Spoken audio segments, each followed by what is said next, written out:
Here we go. Second stream of the day. Got some heavyweights, and now we got some featherweights. Just in time for the first fight.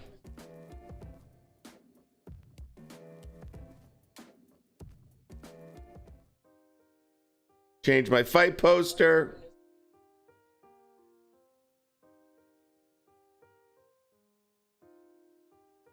There we go. Let's roll. Yeah, what's going on, Brooke?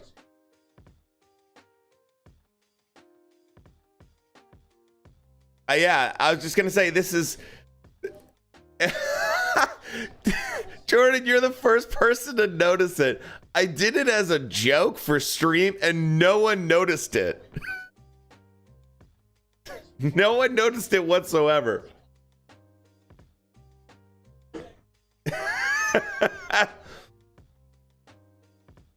That's funny. So, as we all know, Jackson Martinez beat Rolly's ass so badly in that fight. So, good to see him back in the ring again.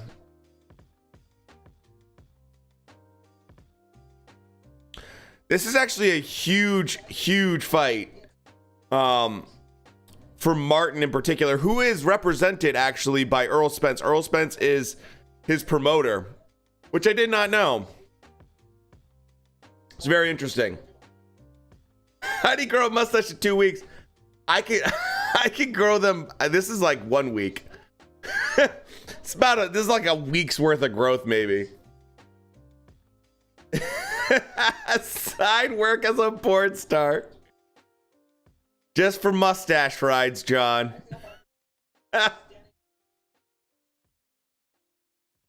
So this is kind of an interesting fight in that sense. Let me look a little bit more at some pure stats between these two, because that's what's interesting.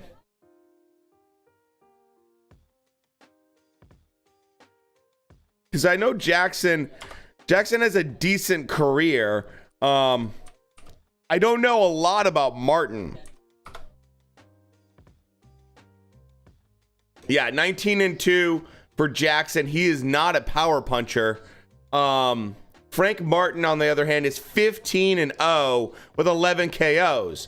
So it looks like Martin has a better power punching percentage of 73% KOs. Very interesting. Very interesting. Of course, Jackson Martinez fought the best lightweight in the entire world, Rolly Romero. So, you know, to beat Rolly Romero, you are the cream of the crop, the best of the best. As we all know. So, Jackson lost to Richard Comey. So he's on a two fight losing streak right now for Jackson. He lost to Rolly. He lost to Comey. Comey knocked him out in the 6th round. And we know what happened after that fight. Because Comey kicked his ass. Then came back to fight Loma. And Loma beat the shit out of him. So, very interesting fight. This has some interest to me. Now, I wasn't super into it. Now I'm kind of interested. Looks like they maybe did a catch weight. Martin came in at 138 pounds. Jackson came in, Martinez came in at 137 and a half. Guessing catch weight was 138 pounds, which is kind of interesting. I know Jackson also is late notice.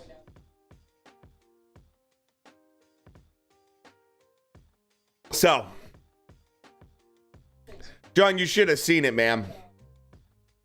We had Bulgarians up the yin-yang during the afternoon stream because of Pulev. So many Bulgarians. I don't think I've ever seen so many Bulgarians in my life in a Twitch chat. Most of them were pretty cool. Some of them were angry though. And I can't even repeat what they said because I would get banned.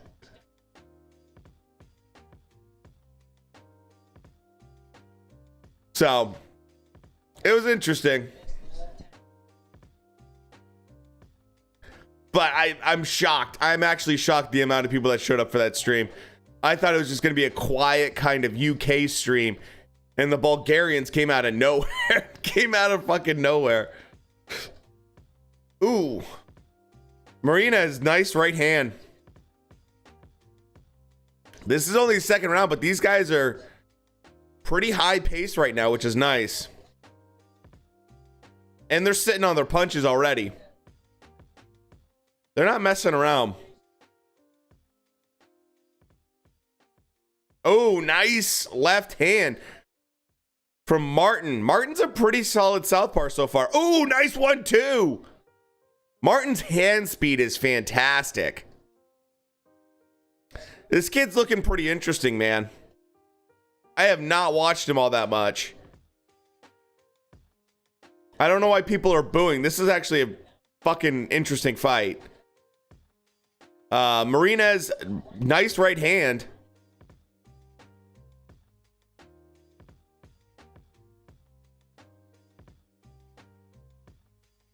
Another left hand. Dude, Martin's hands are so fast. Super fast hand. I mean, that left is just connecting every time he lets it loose. Really fast hands.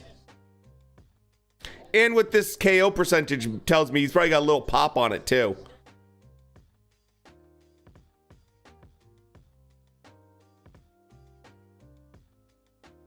That was fun. That was a fun little round.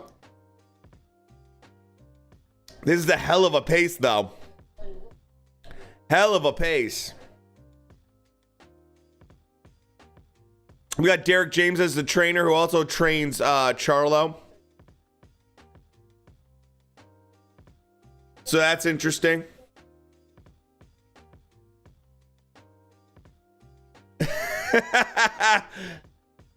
Better than Adesanya. Yeah, that Adesanya fight was not good. What's going on, Shrek? This is second stream of the day. Man. This kid, I like this kid a lot.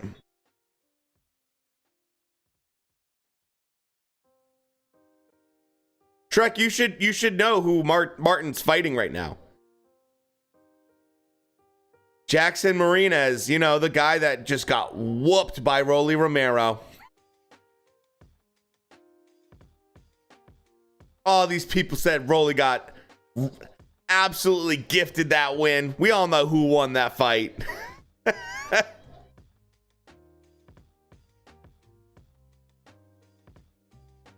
Let's see. This kid's got fast hands, man. Nice body shot. Martin with the quick left hand to the body.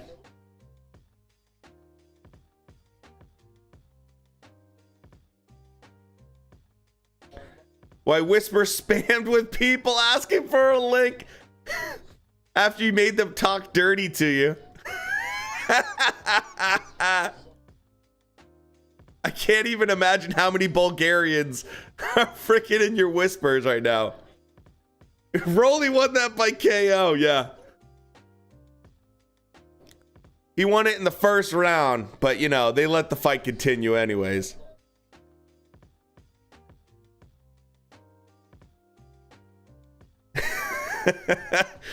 Shrek's whispers full of Bulgarians saying, "My uncle touched me." And you can have my wife.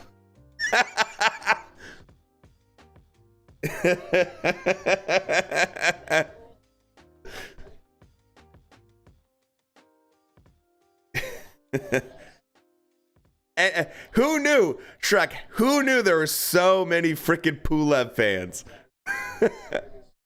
It's so kinky. I never knew there was that many Pulev fans ever.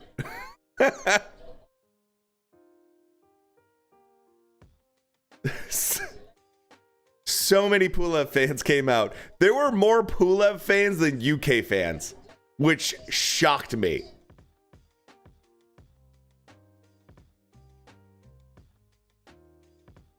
Oh my gosh.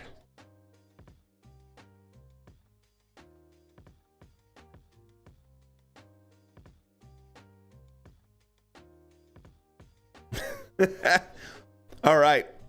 So on to the third round right now. Forgot about Pulev till like, yeah, 3 weeks ago. Yeah, same. I did as well. So let's see what we got for the rest of this card.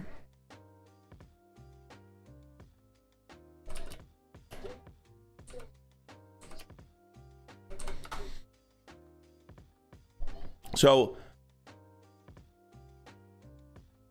oh man, Martin's just tagging him every time with that left hand. Earl Spence has a good prospect on his hand here. Really, really, really good prospect here for Earl Spence. So we have this fight, then we have Brandon Figueroa, and then we have the main event. Yeah, right, John? So, if I'm not mistaken, Figueroa is supposed to fight AB.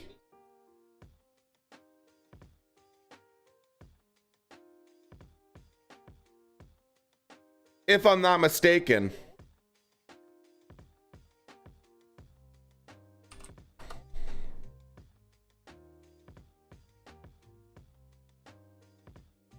Oh, Omar Figueroa. That's, sorry. So, my bad on that one. So there's Brandon Figueroa, and then there's Omar Figueroa. Yeah, Adrian Broner. Broner's going to be fighting Omar Figueroa on August 20th.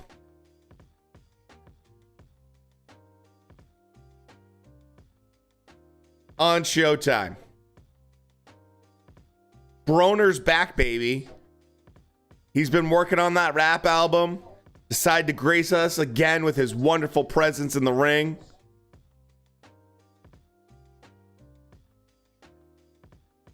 So, this is going to be a short card. By the way, REY Vargas going into this fight has a nice 4-inch reach, basically, advantage off of MAGSAYO. So that should be pretty interesting. Who do you think have winning the main event? I want Mark MAGSAYO to win, but he makes me extremely nervous. I'd like him to win. He does have an OnlyFans, that's true. He makes me extremely nervous, though. And that's because he gets hit a lot. And they both have about the same KO percentage. They're hovering around 65% KO percentage, both of them. So they both can crack pretty decently. I want Mark MAGSAYO to win, just to prove to the people that thought that he didn't beat Gary Russell that he is a true champion. I don't have anything against REY Vargas, though. I think he's a good fighter. That's my personal preference. But he makes me so nervous.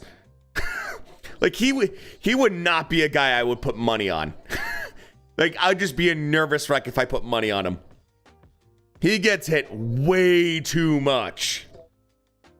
Like, way too much. And way too easily. So, he kind of does the Joe Joyce defense, which is you block punches with your face. And eventually, that will not work for you. 2021 KO of the year. Yeah, he did. That was a fantastic KO, too.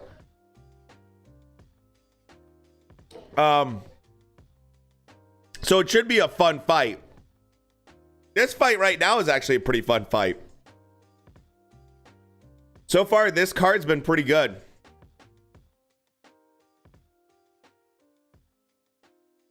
Going for MAGSAYO. Yeah, dude, like, he's a good, like, what I like about him is he's a fun guy to watch. He has So we can't air it on the actual stream. We'll get banned. So we have everything in Discord. Shrek, you're already starting it again.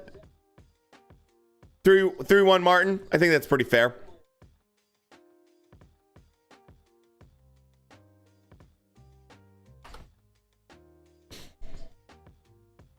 So, you know.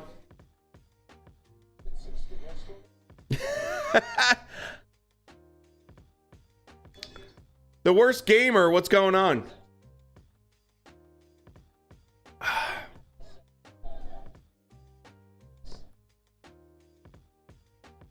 So, going into round 5 now.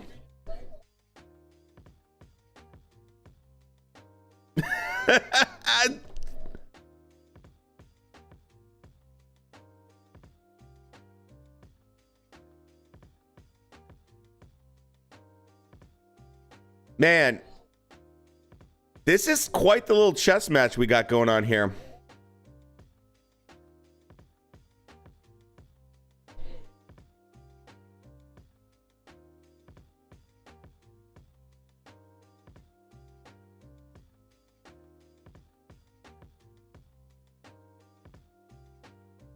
So,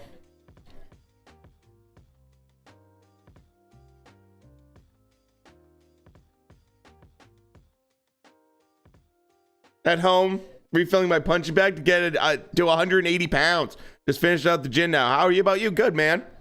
We had the Chisora Pulev fight earlier. And now we're doing this fight, which should be a fun one. Should be a fun one. I mean, you have two amazing boxing cultures colliding with Filipino boxers or a boxer with a Mexican boxer. It does, I mean, come on.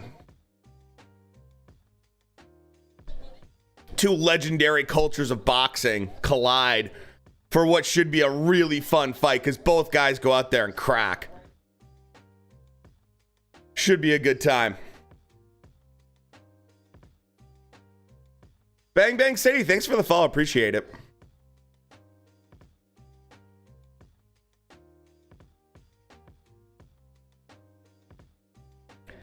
Okay, Shrek, come on now. Come on now. There you go, Bang Bang.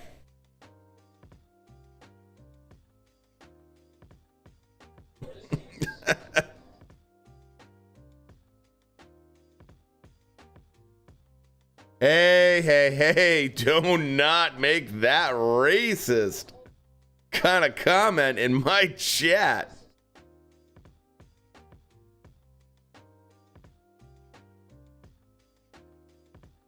Yeah. Careful there.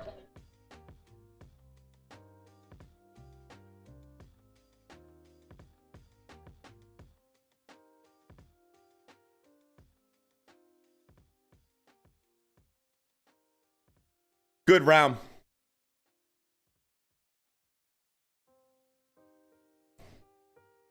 I'll tell you what, the pace hasn't slowed down that much in this fight.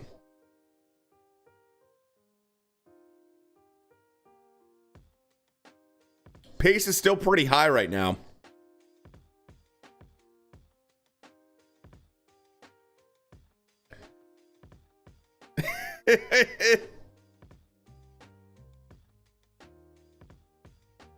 How is a racist? It's usually used in a racist form in the US.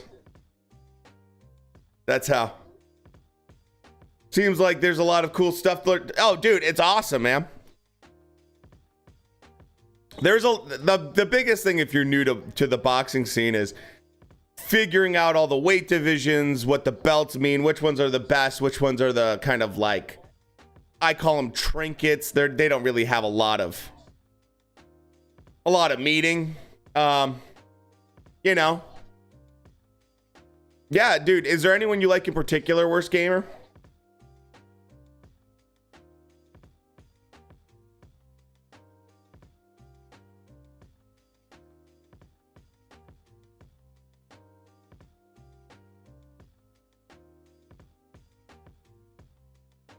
Dolphin would have been better. Especially on Twitch. Twitch, I'm like, sometimes could take stuff as... Trust me.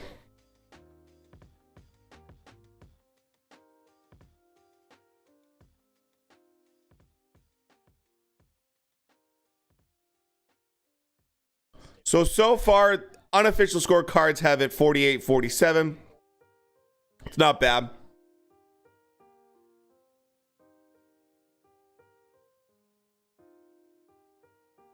I always said that, I said at the beginning of this fight, this is a tough fight for Martin if he's kind of a young gun like this. Marinez is a big lightweight. You could say either one of those. Those are great. As we talked about earlier in the last stream, Twitch was banning people for calling other people crackers and stuff like that. They get crazy.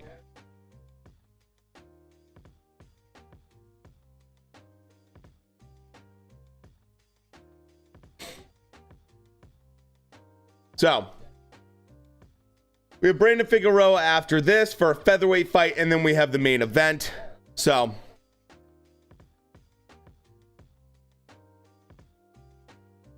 spending 90% of my free time training, but I need to find... Yeah, dude. If you want to kind of learn more about boxing and watch it more, check out the Discord. We got links in there. We got people talking about boxing all the time. If you're into UFC, we talk about UFC as well. Great place to kind of get your feet wet when it comes to boxing. Always talking about like the latest news in boxing, fights that are happening, memes, of course.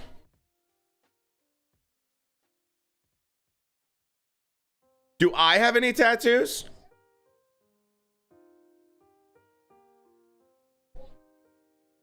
I do.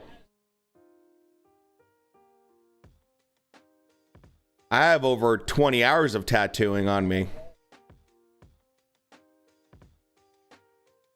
My senior thesis from design school was making ergonomic tattoo furniture for a tattoo artist.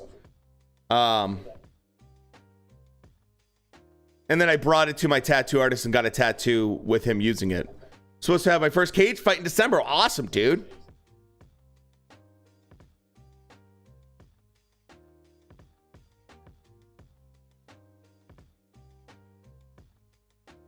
Three and three. That's pretty fair, John. Dude, that was super awkward. All tramp stamps. I have a butterfly tramp stamp. Yeah. Mark MAGSAYO is a pretty respectable guy there after getting interviewed like that.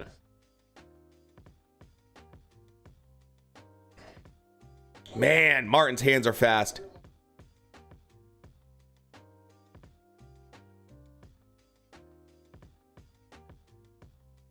Man. This is some great back and forth right now. Martin's having a little bit better success right now.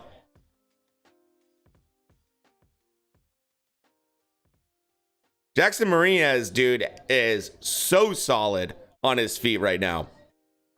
He's getting hit with some good shots, too. But he just loves to scrap.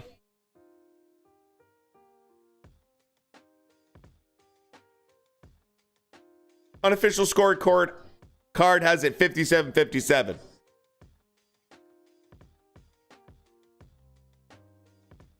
I think Martin's winning this round currently, but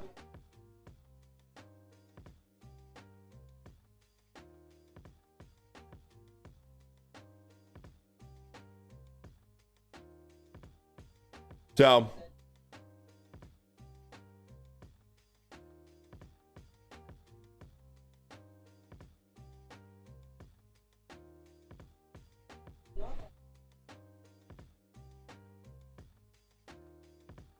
Jackson Marina is doing a good job of controlling distance. Luckily for us, the southpaw and orthodox fighters' feet haven't really gotten tangled up all that much, which is nice. Sometimes they have a tendency to step on each other's feet and it can get a little ugly.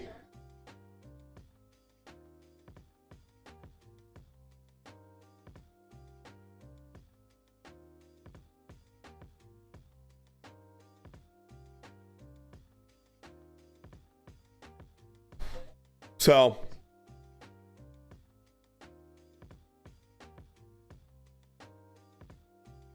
Marinez is doing a good job trying to use his length to his advantage. Martin using that hand speed still.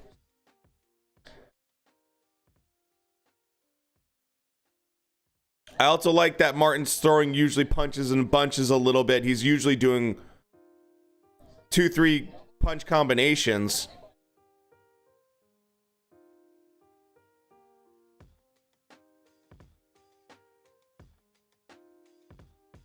Most boring fight you've ever watched. Ooh, I got one and it's kind of controversial. And I mean, it's a boring ass fight. And people are not going to like it. People are not going to like this, but it's true. And that is Tyson Fury versus Klitschko. That is a boring fight. Yeah, broke boy. That was another extremely boring fight. Extremely boring fight. Was it Casemiro versus Rigondeaux? Another extremely boring fight. That one was pretty much shameful. But Fury Klitschko is it's really, really, really boring. And it shouldn't be when you compare the two individuals. But Klitschko's sitting there going like this, like hesitating to throw almost the entire fight. It's bad. It's really bad. And don't get me wrong, like Tyson's throwing a little bit, but Tyson's mostly just ducking, diving, and then landing a few shots here and there and grabbing them. It's not a good one. Rosado versus Mosley Jr.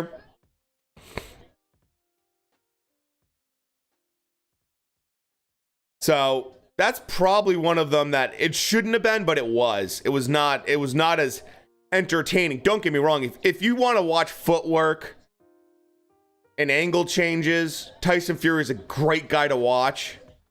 And it's interesting in that aspect. But there's almost no contact between the two. Almost the entire fight.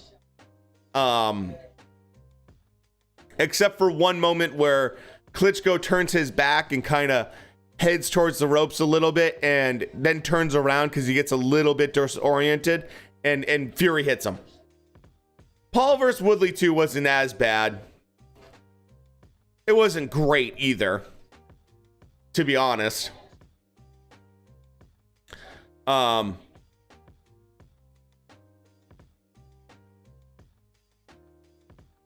trying to think of another one. Some people probably didn't like AJ versus Ruiz 2. AJ versus Ruiz 2 was a very, very lackluster fight. People were very excited for it too. People were like, I knew a lot of people that were casual fans that were buying that fight and really excited for it. Because, you know, it's $20 on DAZN at the time. And it's like, great, let's watch it. Let's see this huge fight that's supposed to be amazing. It's in the Middle East and everything else. And I saw a lot of casual fans afterwards being really upset with that fight. I kind of knew what to expect going into it. Mostly because I knew AJ was gonna play it smart, which, you know, made a lot of sense. But it wasn't, you know, it wasn't what people wanted. Now, you could blame AJ, but honestly, I'd blame Ruiz more than anything. You know, he came in terrible shape. He couldn't get on the inside at all. And he didn't really make much of an effort. He kind of just went with the flow the whole time. AJ versus Ruiz too. Yeah, it was not an entertaining. It was supposed to be an entertaining fight, and it just wasn't. I'm trying to think of another one.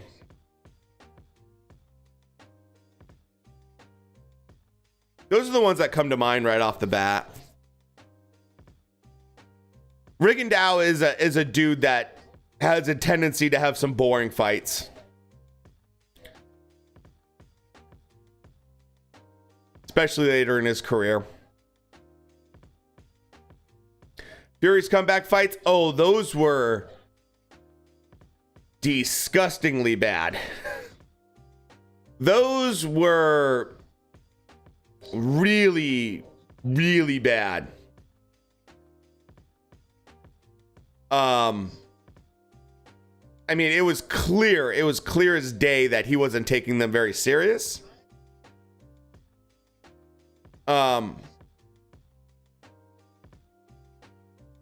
Comeback by Martin, 5-3. That's a good point. I didn't even think of those fights. The first one was bad. The second one was really bad. I mean, both of them were bad, but the second one I think was even worse, possibly. But yes, Fury's like clowning around. There's fights going on in the crowd. It's just like, I couldn't imagine paying for it. The ring champ during those. Oh my god, he was the lineal champion, man. I'm sure there's someone that hates Floyd Mayweather that would point out one of his fights. Especially later in his career after he had broken his hand several times. But really depends what you're looking for.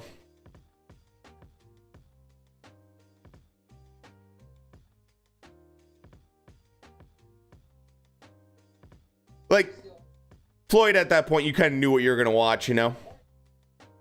You know? Whereas heavyweights, you expect more. Man. Andy has no discipline. Oh, yeah. Robles said that he didn't see him for a while after. Yeah, dude, after he won the first one. Reynoso said the same thing. That is the MO of Andy Ruiz, to be honest with you. That is his MO. He partied way too much after the first win. Mind you, you have to also remember, Andy Ruiz was down in Mexico meeting the president of Mexico. And like there was parties and all this stuff for him. And he really lost focus. When he came into camp, I believe they said that he was over 300 pounds. So it was a fat camp. It turned into fat camp, which meant losing weight instead of focusing on honing your skills. Andy looks really, really sharp right now. He looks like he's in fantastic shape right now. But we'll see how he actually looks once he's in the ring. I'm not going to get fooled. I'm not going to get fooled again. You guys all remember that ad that came out with Andy Ruiz where it was obviously photoshopped and it made Andy Ruiz look really skinny? And this is for the AJ second fight. And everyone's talking about, oh my gosh, he looks so skinny.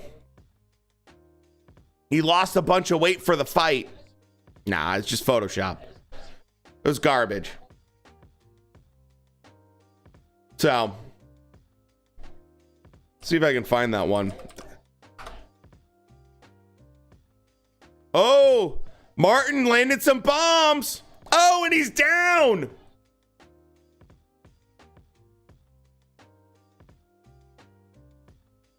Well, that changes things.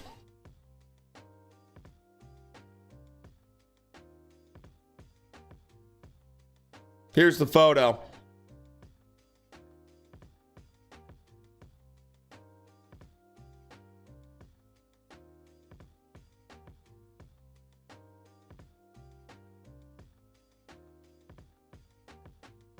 I found it. This was the photo that came out of Andy Ruiz. Everyone's like, wow, look how skinny he looks. He looks so good. This was before the AJ second fight. Oh my gosh, look how skinny Andy got.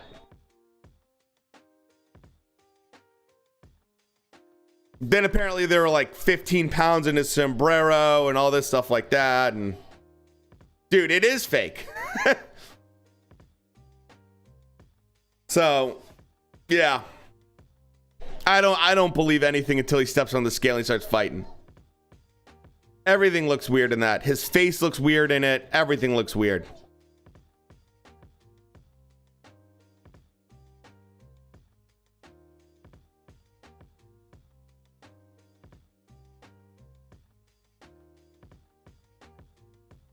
When Hearn saw him before the Joshua rematch, he had eaten his trainer. Oh, Martin on the hunt right now. We might get a knockout. We might get a knockout. Oh, it's over. Frank Martin with the knockout. Whew. That's 3 losses in a row for Jackson Marinez. Great finish. Took a little bit, but he got the finish. Took a little bit, but he got that finish. This kid's looking pretty sharp, man. That was a no joke opponent. That was a no joke.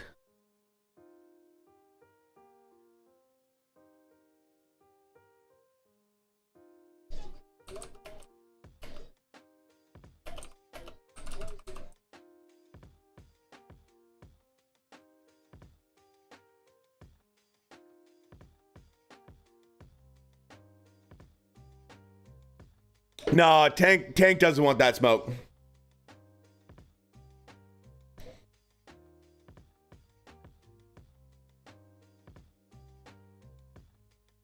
So,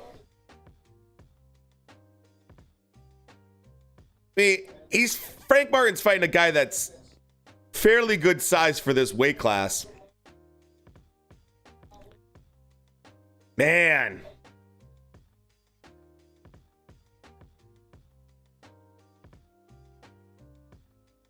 Oh, Leon, good, man. How are you doing?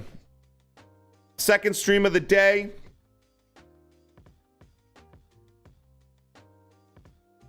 Just saw a great finish. Frank Martin, man. Remember this kid. He hits hard.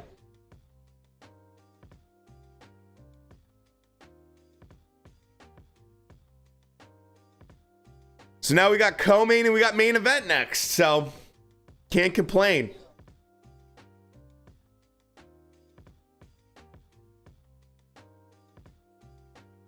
And I'll be interested to see how this kid grows too. Earl Spence prospect here.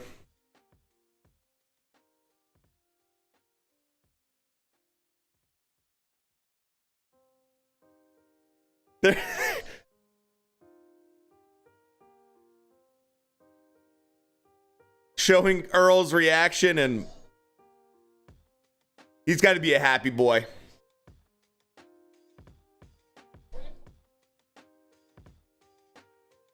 (16-0), man.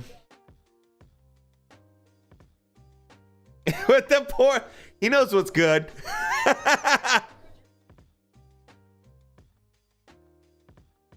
Got Ray on the 8th or 9th round.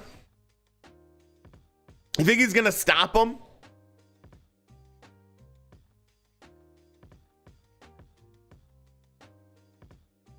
I think it's gonna be a fun fight.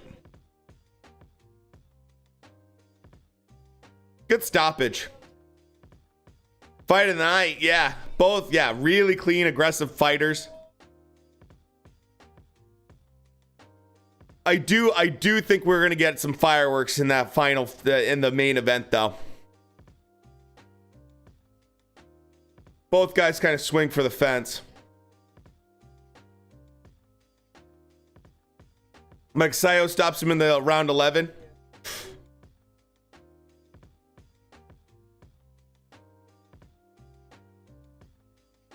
Frank Martin, 27 years old. Southpaw, 5'8". Fights at lightweight. Jackson's 5'10", but he looks taller than that.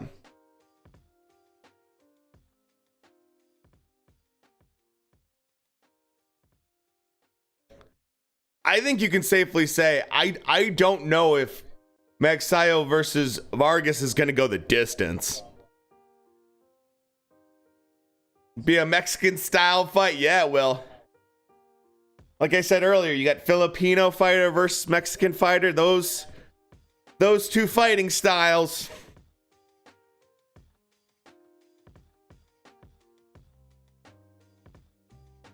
So, should be a really fun fight.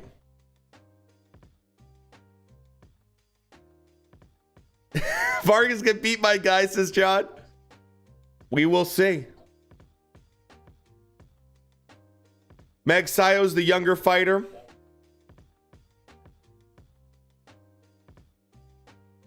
Vargas is the more experienced fighter. Age difference isn't huge, but it's there. 31 compared to 27. Like I said, they both have almost equal, stopping power. 66% for MAGSAYO. Vargas has 62%. There's not a huge difference there. So yeah, his advantage, I mean, he's going to have height and he's going to have reach. He's going to have almost 4 inches of reach, AK. Which is what makes me so nervous. Because if he boxes and MAGSAYO can't get on the inside, it's going to be a long night. It's going to be a long night for Mark. I mean, with how easy he gets hit. And if he has one of those eyes start closing up because of all the jabs and just getting pieced up, it could be a bad night. It could be a bad night.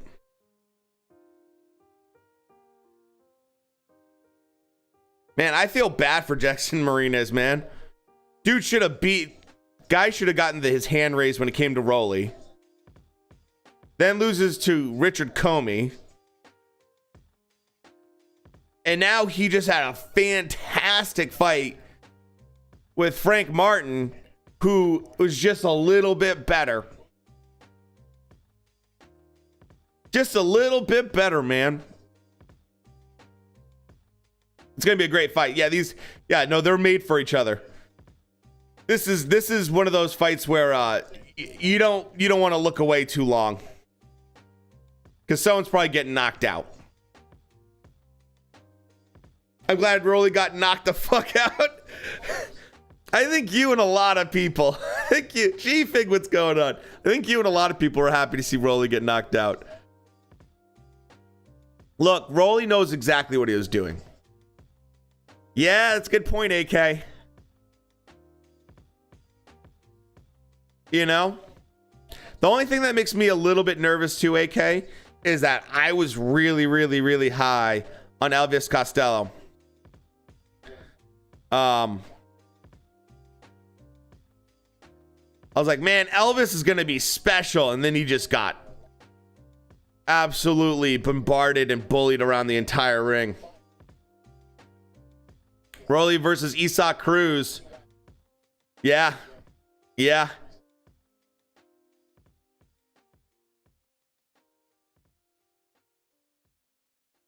That would be fun. So,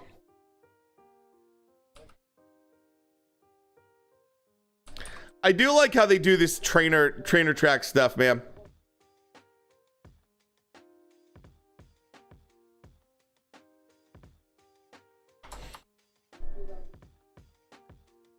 Dude, I was huge on him. I was like, man, Elvis, this kid's so good looking in terms of like his style's awesome. He should be really, really awesome. And then he just like totally did not do well in that fight.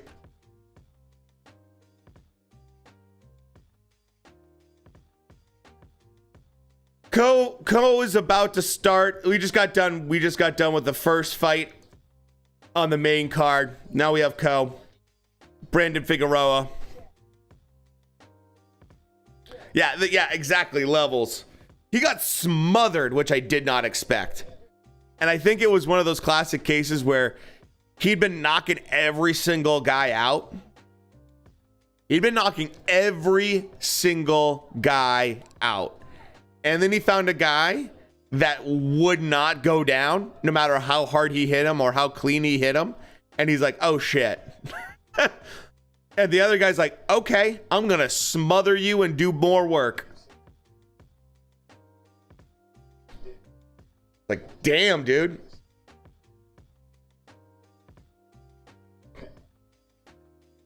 So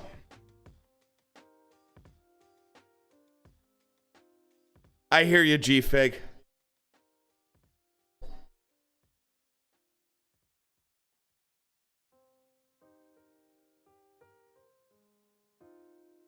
It was like everyone lied to me. Well, it's like it's one thing if when you're young and you're just knocking dudes out, man. And you're knocking them out left and right, and everything seems so easy. And then all of a sudden, someone comes along and they're like, "No, you don't hit that hard." It's like, oh shit. What do I do now? You know? What time is it gonna start? Well, we have co-main coming up in probably about 5 to 10 minutes or so. So probably about a little more than an hour. Because we have co-main next.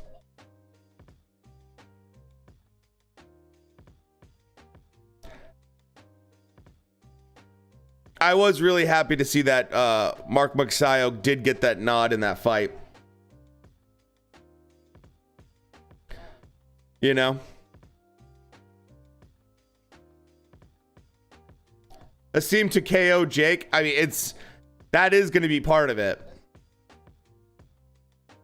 That is definitely going to be part of it.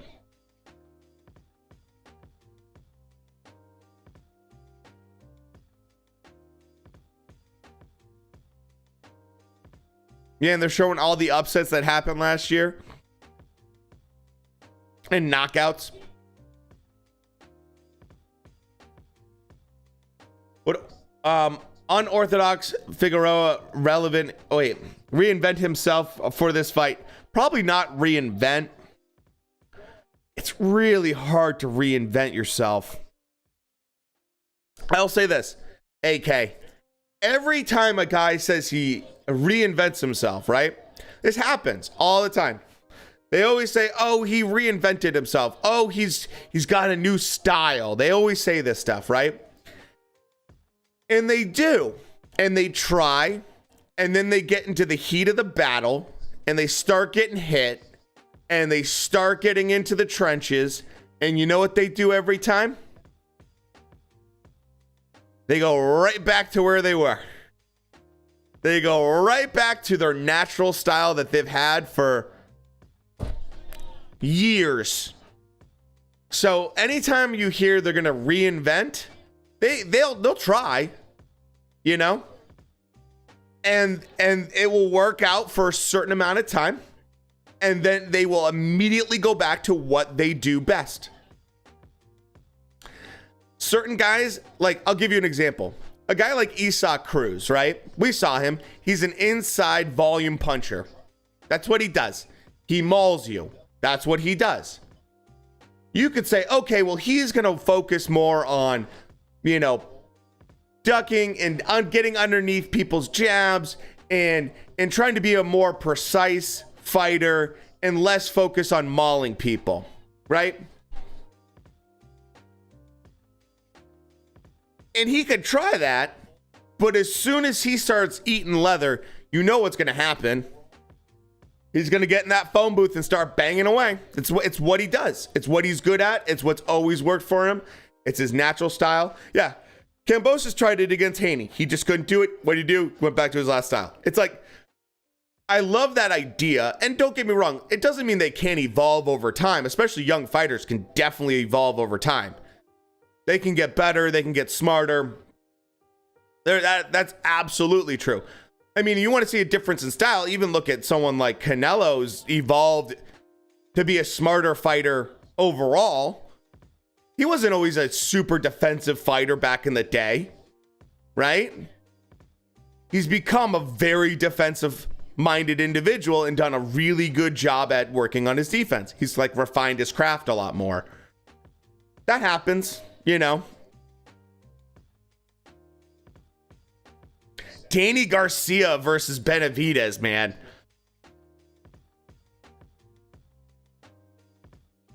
It's always old habits. It's what they know best. Yeah, once they start getting hit, once things get tough, you know, I love the idea of it. You know, I'll give you another example, right? Even someone like Deontay Wilder, right? Deontay Wilder at the beginning of the third fight was really doing a great job of going to the body of Tyson Fury. And you could tell Tyson Fury did not like it. It was simple. It's just, I'm jabbing to the body. I'm jabbing to the body. I'm working the body. It's like, oh man, this is working great. Fury hates this shit, right? He gets excited. He gets chinned. All that stuff happens. What happens? What's he start doing? My right hand is Thor's hammer, and I'm going to headhunt for the rest of the damn fight. Totally abandons game plan, goes straight for headhunting. It's like completely gone. There's no more body work. I'm just going to headhunt the entire rest of the fight because that's what I do, and that's what I know. Because if I can't land with my right hand to your head, I can't win the fight. It's what he gets in his head. He could have done so much better if he just stuck with the body. It's just the way you see it with actually young fighters a lot of times too. Young fighters get really excited, right? And what do they start doing? They start head hunting like a mother. Dude, they just go straight head hunter. They totally forget there's a whole other part of this guy's body. Just, they can't help themselves, you know? And it's like, you gotta set up the headshots with body work. Like you gotta do it. But that's part of it. That's part of learning, you know? That's all part of it. Don't try to be what you're not is the big thing. If there's something you're really good at and that's what you do, that's what you do. You know, box a little more. Yeah. For such powerful hitter. Yeah. He didn't need a whole arse. Exactly. That's the thing I said, G-Fig, in my video about Wilder possibly getting trained by Floyd Mayweather. Because Floyd reached out to him and said, hey, you know, I'll do some training with you.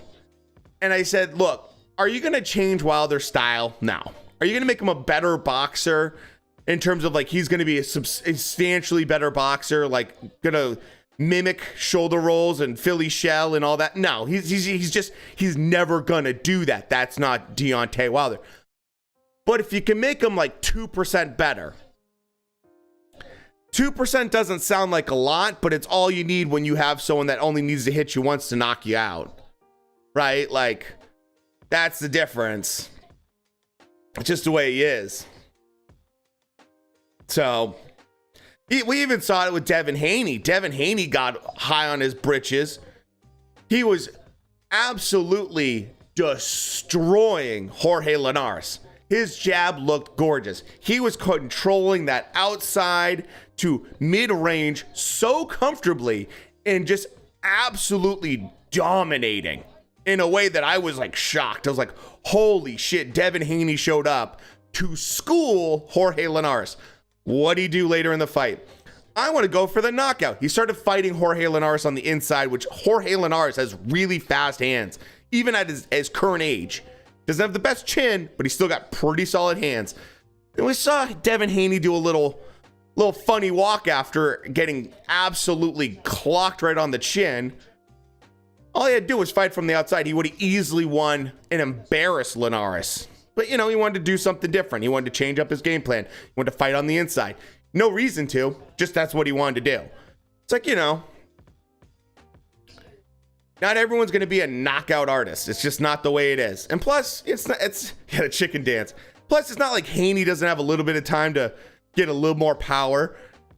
He's also a pretty good size. He can definitely move up. Maybe when he moves up in weight, that power will transfer to him even more.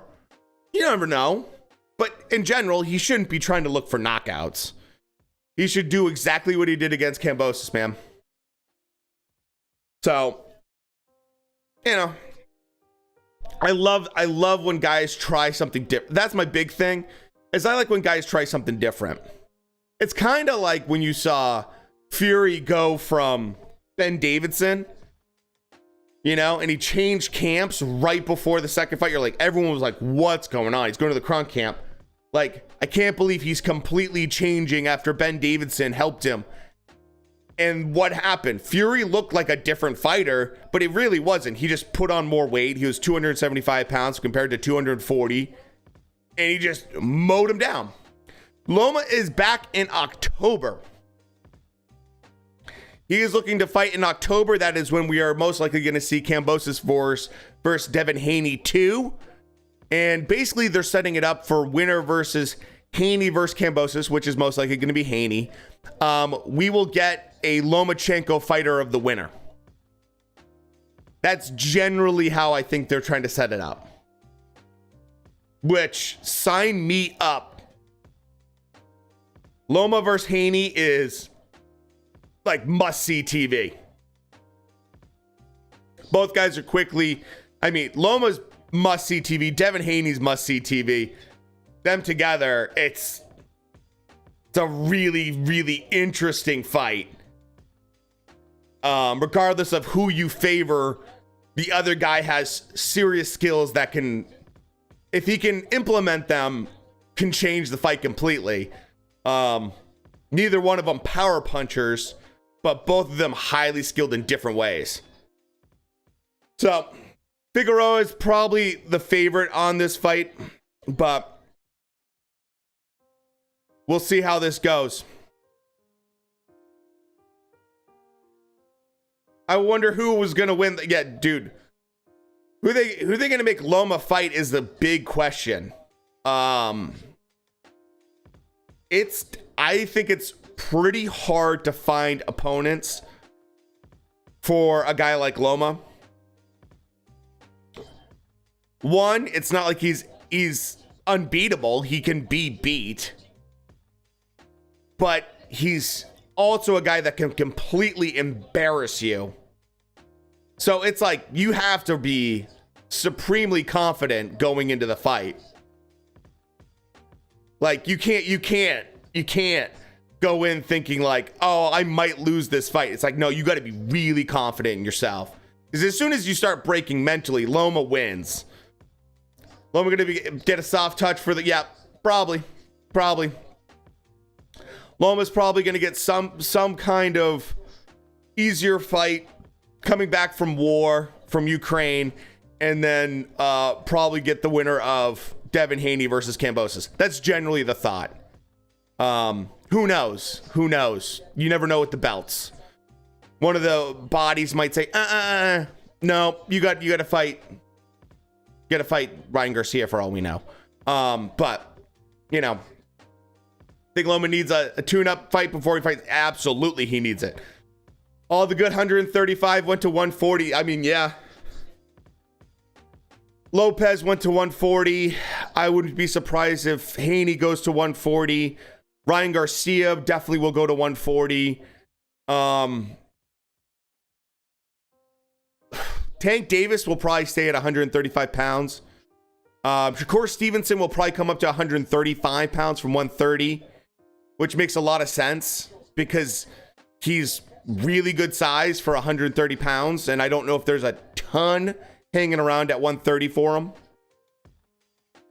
after that Oscar Valdez fight. So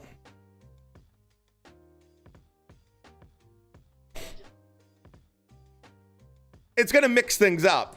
How it's all kind of trickle out, I don't know. But I think Tank Davis is pretty happy where he is at 135 pounds, which makes sense.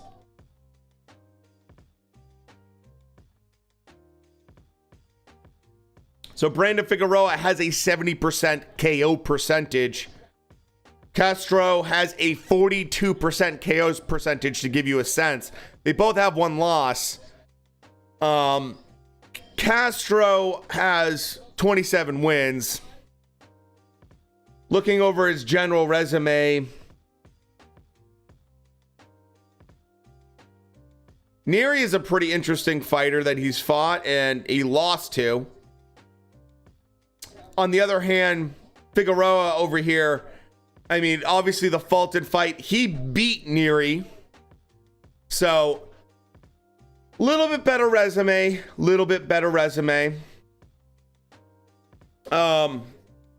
Expect more power possibly coming out of Figueroa in this fight. 22 wins, 17 by KO.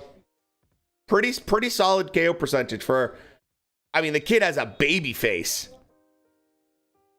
Yeah, he had a really, against, Fulton, it was a super tough fight.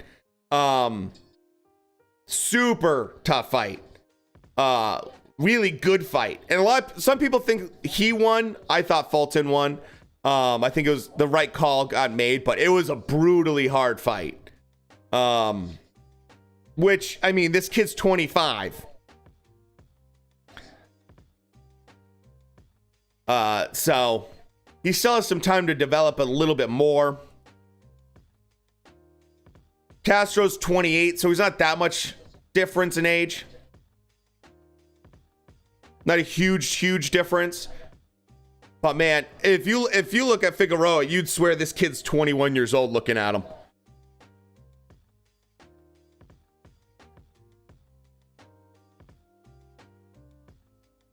Figueroa has that just absolute aggression, come forward style, which is great, but at the same time is exhausting.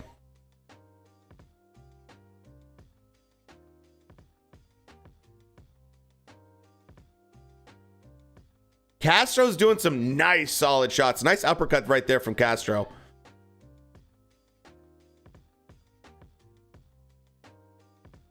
I'd say the cleaner work right now is coming from Castro.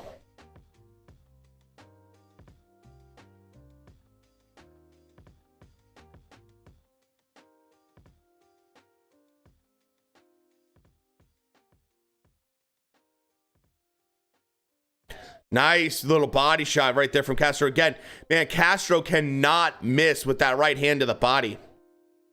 I have not seen Figueroa's sister. Now I have to look.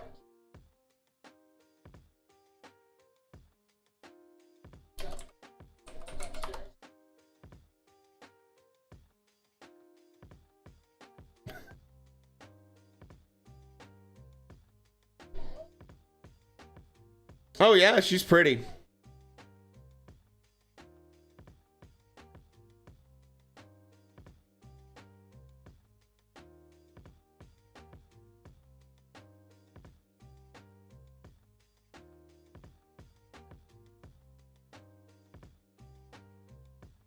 She looks like she's maybe older than him.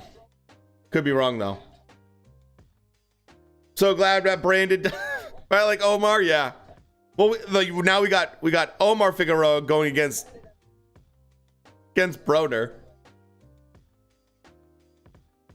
which should be fun.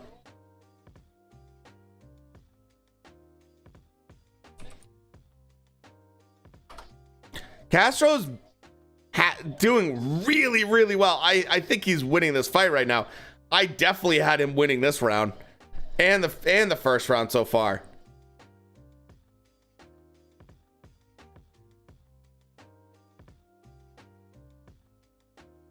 Okay, Leon, I see what you're talking about now. Her Instagram's quite interesting. Now I see what you're talking about, Leon. At first, I didn't see anything all that special, and then I saw her Instagram, and I'm like, okay, yeah, a little different. But it kicked it up a notch. Kicked it up a notch.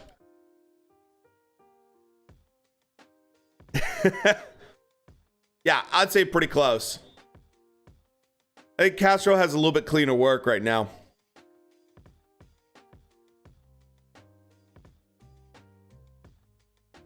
But I mean, can Castro do this the entire fight is the question. Figueroa is going to be relentless this entire 12 rounds.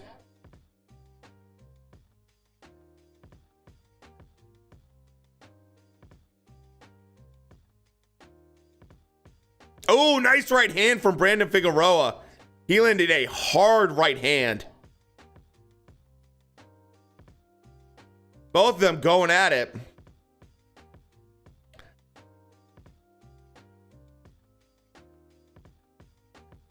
Let's see.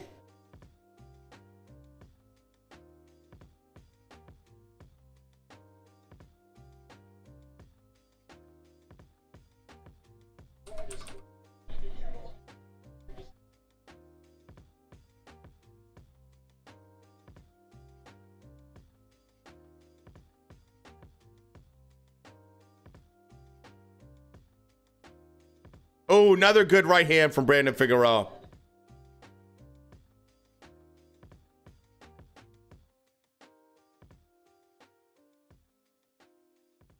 Y'all some simps.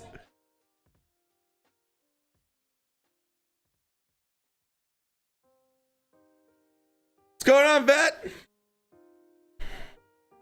Man, Figueroa's land another good right hand. Figueroa, man. Is that a knockdown? It is a knockdown. Damn, dude. Is he gonna get up? He is. yeah. 1 minute left. Castro cannot handle this pressure. Don't get me wrong, Figueroa's a fun guy to watch. It's just not pretty.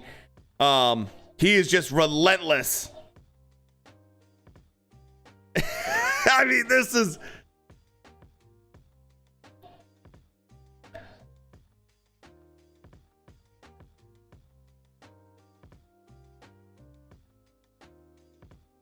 Wow. He is absolutely mauling Castro right now. Mauling him right now.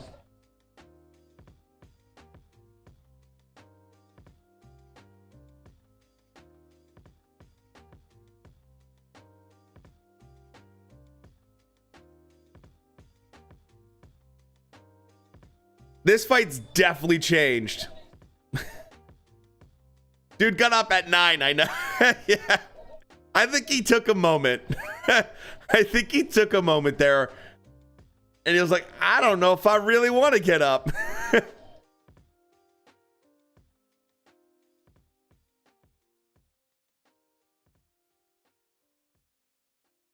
Well, that was a 10-8 round.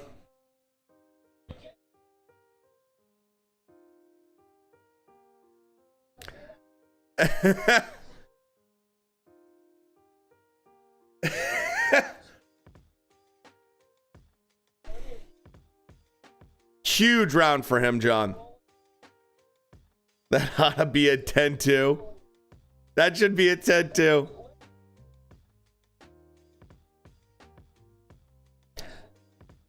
I wish they would do that a little bit more.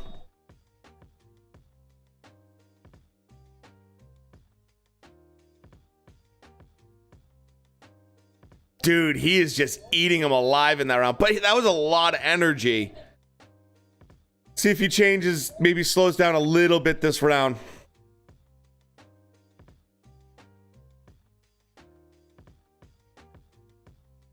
I mean, that's why when we were talking about like changing styles with Figueroa, I'm like, this kid's never going to change his styles. He is what he is. He's just an absolute come forward Mexican style boxer. It's just the way he is. Which, don't get me wrong, makes it really fun to watch.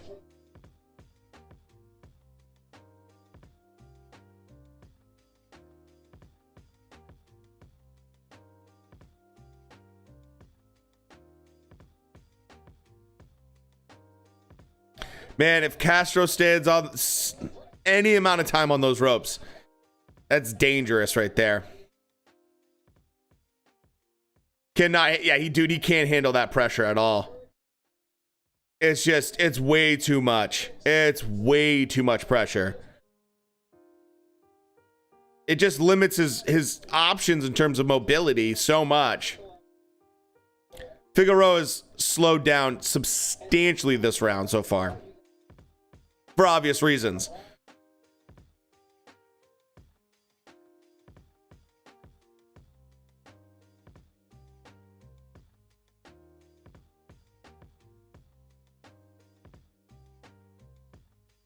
Cats are doing a decent job this round.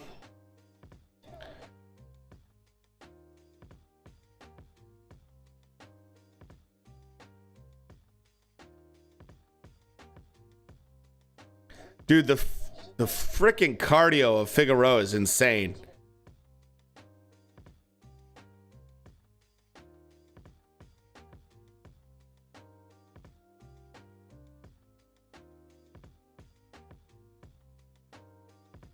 Castro's winning this round so far. We have 42 seconds left.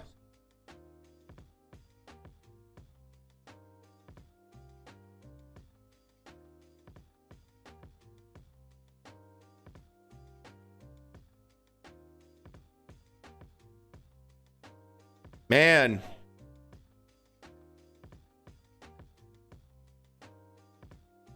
What's going on, tall kid? Been a while, yeah.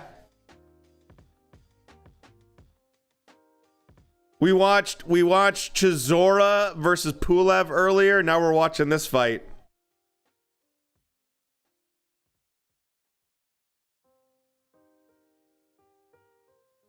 That was a Castro round.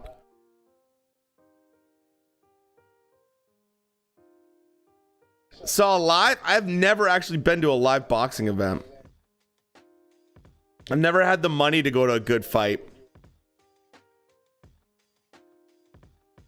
Dude, Earl's bling is crazy. Yeah, headhunting. Oh, dude, you know Earl's tired of people asking about this fight.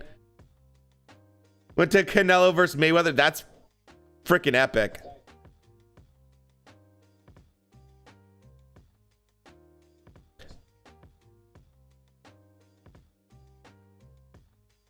Oh, dude, it's all good. Never apologize for missing streams, dude. It's all good.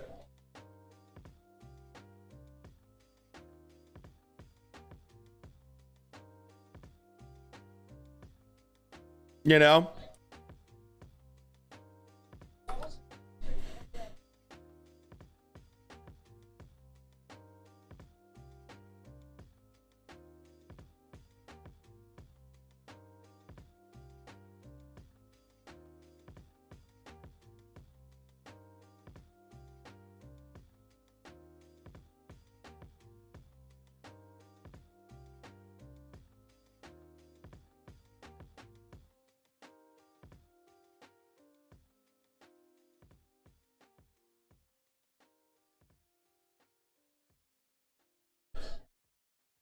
So let's see if Figueroa can change it up a little bit.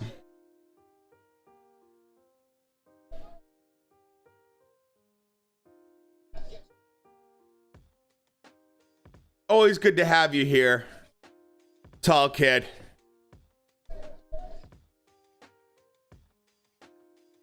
Oh, man, Castro now landing some good shots.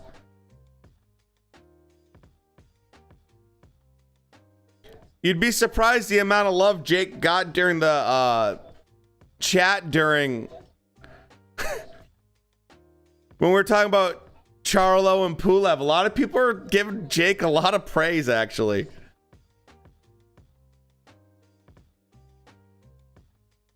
For once.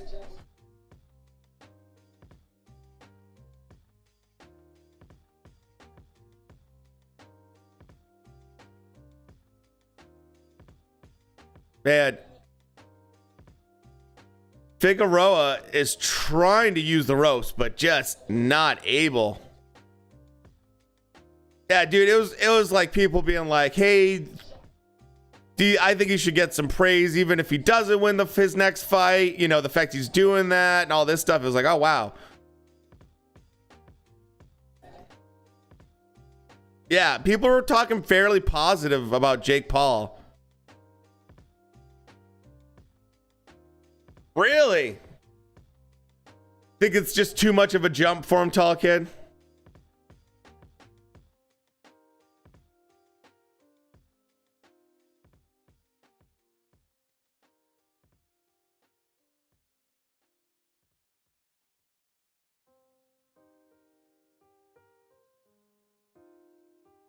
Castro is doing a decent job, but Figueroa is just nonstop. There looks like there might be a cut on Figueroa's right eye, possibly.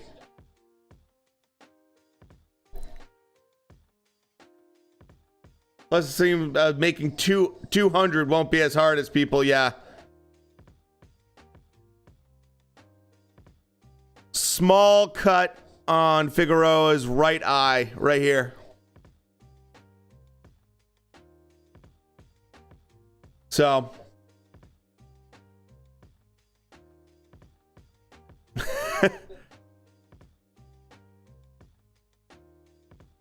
Figueroa had a nice punch in there, but he just didn't have enough work for that round.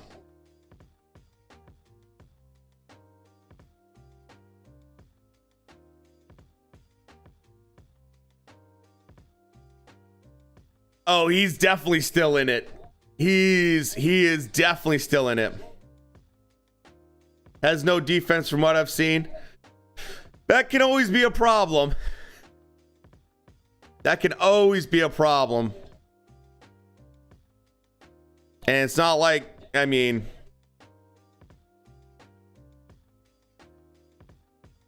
if Jake lands hard, it could be a real like eye opener for people too, because I think people would take him a lot more serious compared to the Ben Askren knockout if he does it on Hasim Rahman Jr. Man, Figueroa eating some big shots this round. Castro doing a nice job. Keeps changing angles. But Brandon Figueroa is just non-stop, dude. I don't know how he does it. It's crazy. It's crazy that he's just non-stop like this.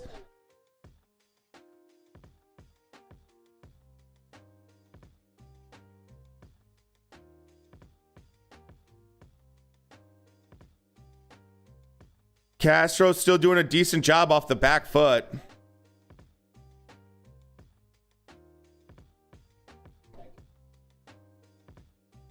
So, really solid round right now. A little bit more of an even round compared to the last one. Figueroa doing a little bit better this round.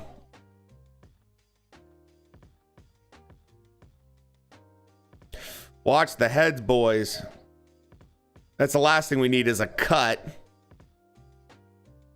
Person that's right in front of you saves him a ton of energy. That's true. Yeah, a guy walking right towards you. Like hitting a heavy bag. That is true.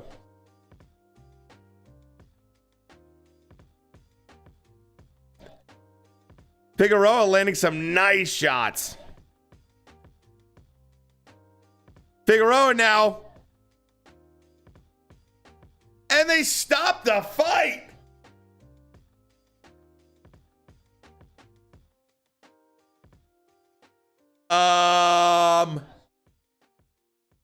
That might have been early. I don't know about that stoppage.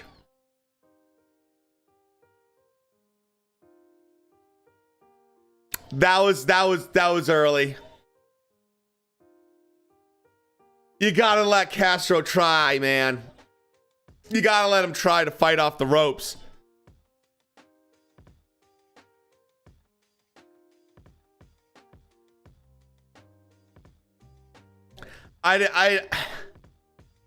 You gotta let the guy try, dude. You gotta let him try.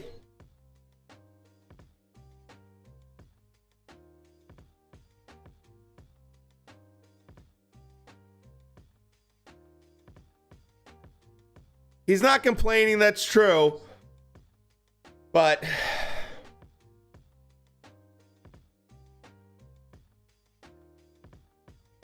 I'm shocked I mean, he complained right afterwards, but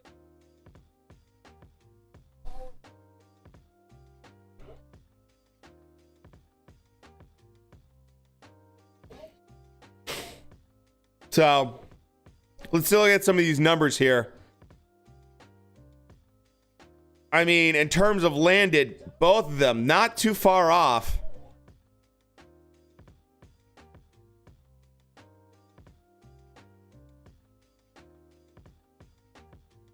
He complained at first and then kind of just, it is what it is. Let's see it again. Maybe I'm missing something, so.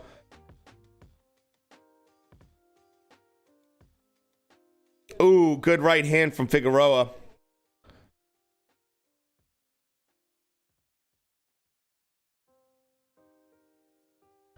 And then Figueroa turned it on him.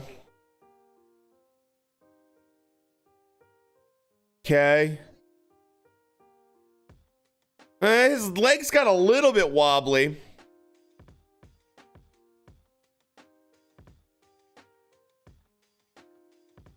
Let's see it again.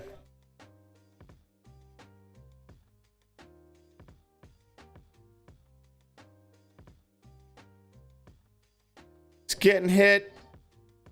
Okay.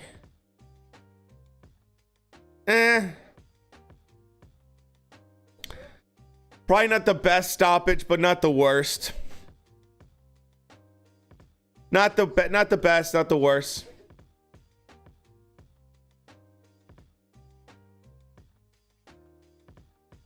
You know, I'm not as mad at it.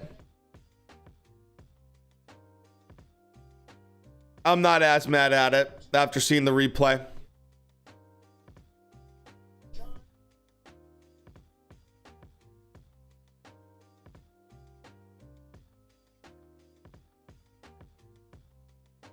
So,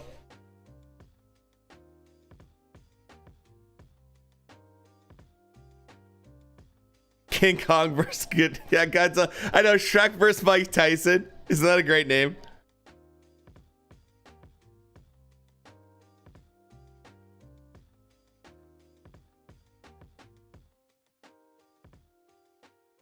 So,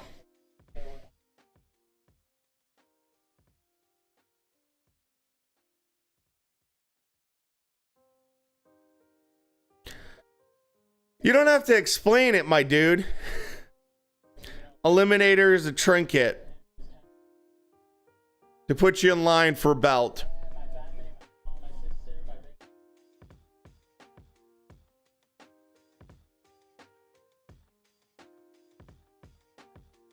So,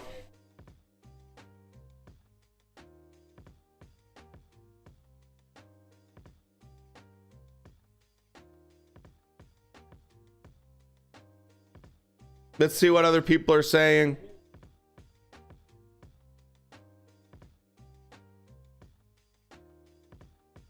Let's see what people are saying for the stoppage.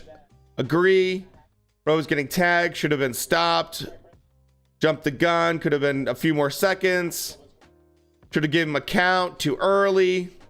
It's kind of mix. In terms of stoppage, 42% say yes, it should have been stopped. 58% said no. That's after 50 votes, to give you a sense.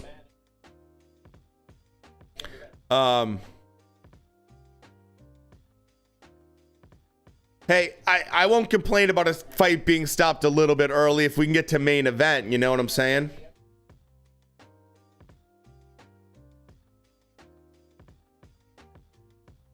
Dude, I just got to say, Brandon Figueroa is an absolute nightmare to fight.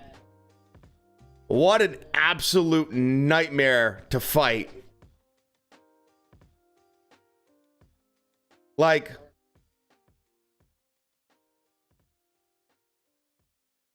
this kid is just relentless. He's non-stop. And look, the only thing that's gonna slow him down is if he faces someone that can hit him hard enough to make him think twice about engaging. That's it. That's the only way you fight. Like, you can beat a guy unless you can finesse him and outwork him. Fulton did a pretty good job, but honestly, the biggest way to stop a guy like this is if you have the power to make him nervous in engagements. If he's not worried to engage with you, man. I mean, yeah, he's 5'8". He's 25 years old. He has some time. I mean, I could see him go up to 130, no problem. He could. I'm not too surprised.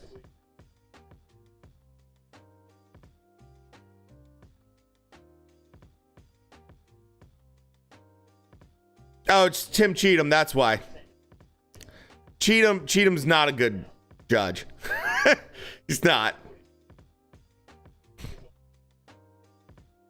No, definitely was not a clean fighter whatsoever. But, you know, we'll see where he goes from here. Because, I mean, featherweight.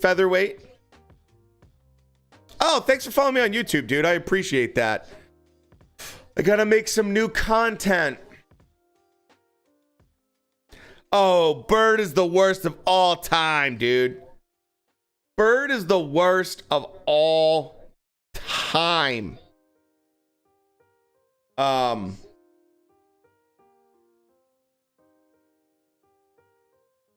So,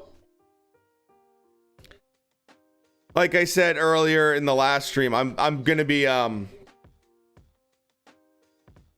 coming out with a list of all-time worst to best Rocky movies and Creed movies in order.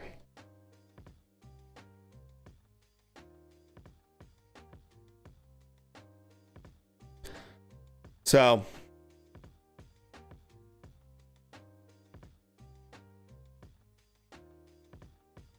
I mean, what is this? I've never seen this ad before for basketball. That's pretty cool. Chris Bird. Had Castro up by 1 after 5. Yeah, that seems about right.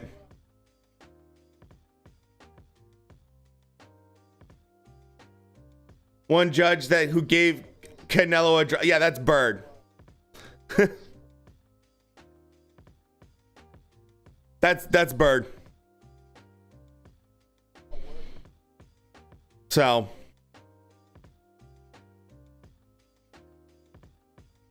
yeah, is my mic sound okay? Not too low? Shouldn't be.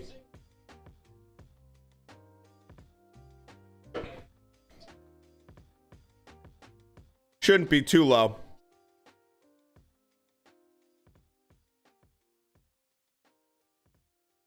I have never been to jail.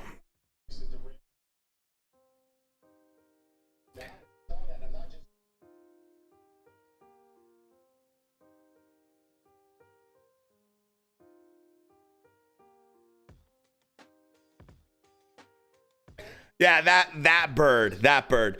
And mind you, I believe yes, it was. Cuz there's her brother is a ref, and he's also a horrifically bad ref.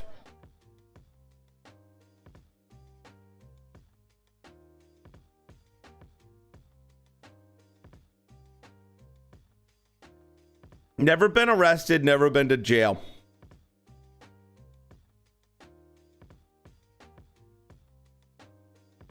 Thankfully. Probably could have a couple times, but didn't.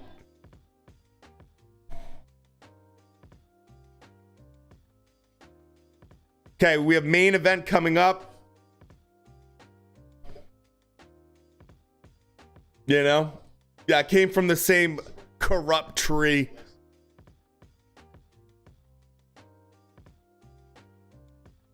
So, how much do you think they're going to pad this out? Probably going to pad it out at least. I got to imagine they're going to pad this out for at least 15 minutes. Yeah, not too bad, hopefully. It went deep enough. You shouldn't be, no, there's nothing wrong with being excited about the Jake Paul fight. There's a bunch of X factors going into that. You know? There's some X factors. It's fun. Like I said earlier, it's like junk food. You know, you shouldn't eat it all the time, but once in a while, it's not bad for you.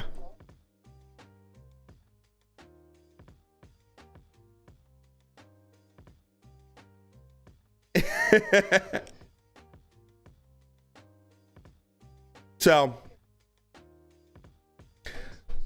anywho, by the way, if you're new to the stream, because I can see we have a bunch of new people here on YouTube right now, we do this for basically every Saturday for boxing or UFC, so thanks for stopping by. Make sure to subscribe or follow, depending on what platform you're on, and join in if you want to talk about stuff in the Discord. Link is down below in the description. So, yeah, it's all entertainment at the end of the day, right? It's all entertainment at the end of the day.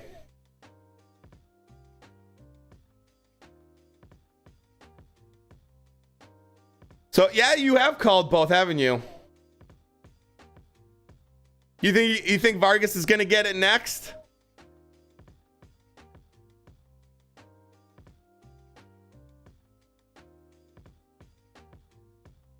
That's true, tall kid. That's actually a good point. That's actually a good point.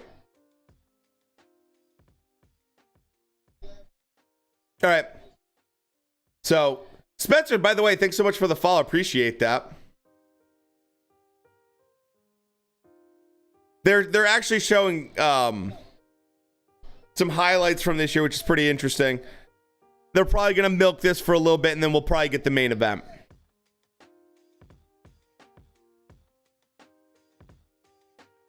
So,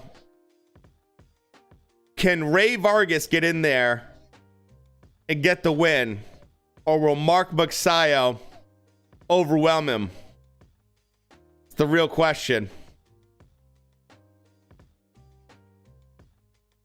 That's the real question. I called the Cambosis versus Haney fight to the T. You did.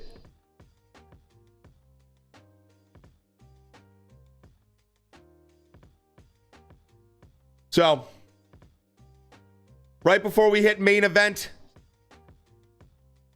I'm going to pee really quick. I will be right back.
All right.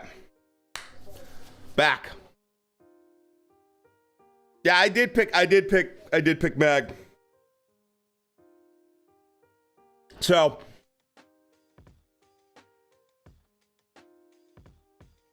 far, we're at 1,400 on Twitch.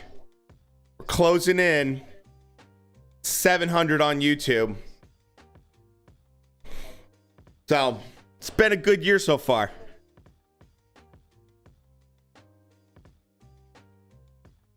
So, now they're just talking about Earl Spence versus Terrence Crawford. Because let's not waste any chance to milk the hell out of that. Nothing's official yet, but we'll get there.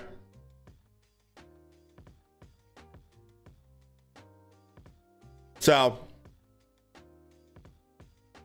I really hope they get that fight done. If that fight's not done by the end of this year, man, they are totally missing out.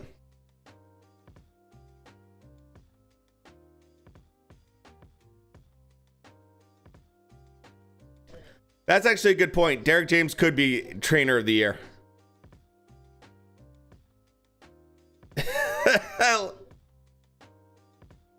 Here we go, main event. Get ready.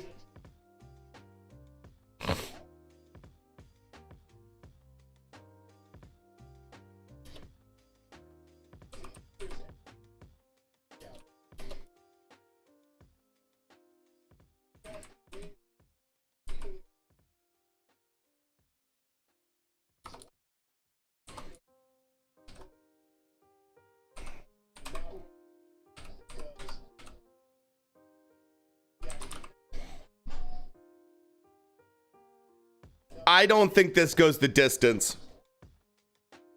I don't see this going the distance. Someone's getting knocked out.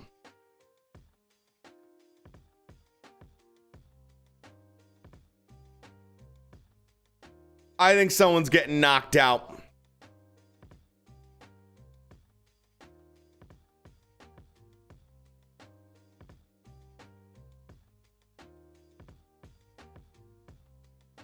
Win, Mark Masai KO. It's with but them having very similar KO percentages, it could very well happen, man. It very well could happen. Oh, this is cool. They're showing Mark MAGSAYO going back home. Good for him, man. And he got to meet Manny. That's pretty heartwarming. I don't care who you are. That's pretty wholesome. Imagine being a kid in the Philippines and looking up to Manny Pacquiao and then winning your first title ever and then getting to meet Manny. And you're also training with Freddie Roach. Oh, BoxRec is biased in general. Like that's pretty amazing.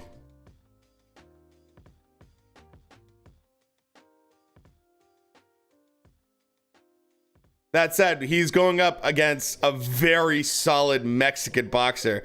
REY Vargas is no joke, man.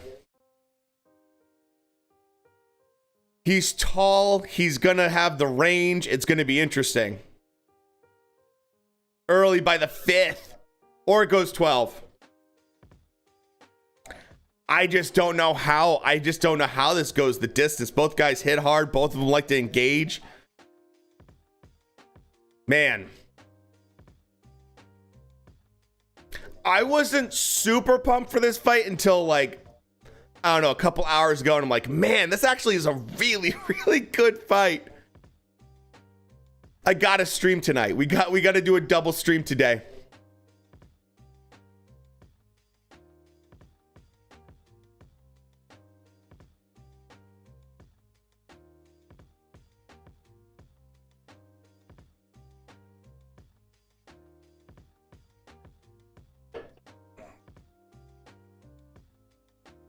So,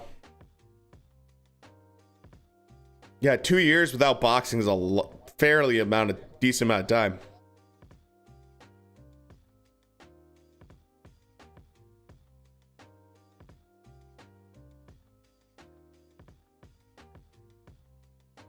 So, I mean, I wonder how many times they're going to show that Mark MAGSAYO KO of the year. Thoughts on BoxRec not giving Jake Paul taking on a 12-1 in the 6 Pro? Dude. Of course BoxRec is not going to give Jake any kind of credit. You kidding me?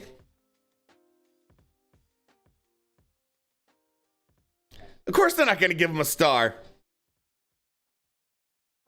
Because in their eyes, this is his first real fight against a real boxer. You know. That's exactly it. Even if he does win. Even if he does win, they might not give him a star. That's okay. Don't get me wrong. BoxRec is terrible with their star rating sometimes. Like, terrible. You know?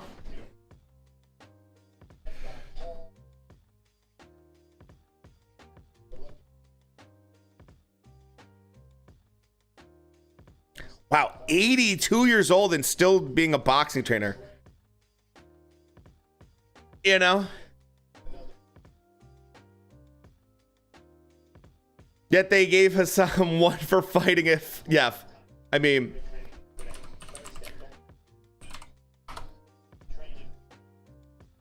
if it makes you feel any way whatsoever, Tommy Fury has 1 star.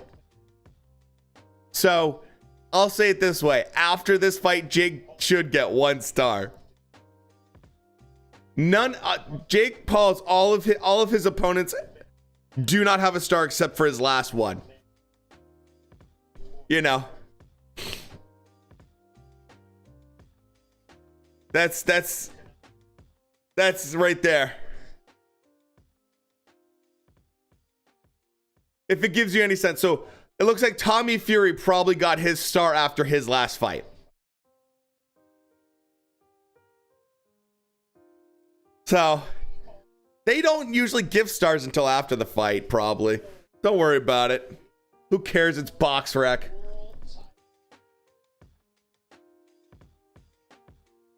BoxRec is really good for getting information. It's not always the best for rankings. Because, you know, their pound, mind you, right now, BoxRec's pound for pound, Canelo's number 1. It goes Crawford's number 2. Bivol's number 3. Tyson Fury is number 4. Usyk's number 5. Earl Spence is number 6. Inoue's number 7. Triple G's number 8. Shakur Stevenson's number 9. Deontay Wilder is number 10. Anthony Joshua's number 11. Then they have Beterbiev. Then they have Josh Taylor, Charlo, Tank, Ugas, Dillian White. That is their pound for pound list. I am not even joking. They have Deontay Wilder as number 10, pound for pound. Canelo is number 1 on their pound for pound. I think he's a pound for pound talent. I don't think he's number 1. I would not be surprised. I would not.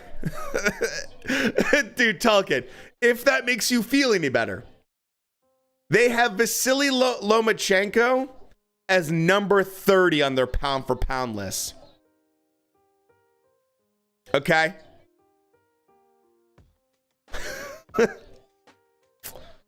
If that makes you feel any better. They have Bradis. Bradis is number 24. They have Bradis as a higher pound for pound talent than Vasily Lomachenko. Oh yeah. And they have Chocolatito as number 18. Like, come on, man. How are you going to have Joseph Parker, Sebastian Fundora? I mean, come on. You know?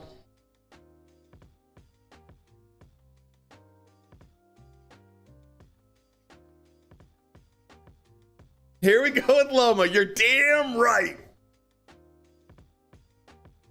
They have Virgil Ortiz right behind Lomachenko as number 31. I love Virgil Ortiz, but he should not be right behind Lomachenko on pound for pound list. That's fucking out of control. So, yeah.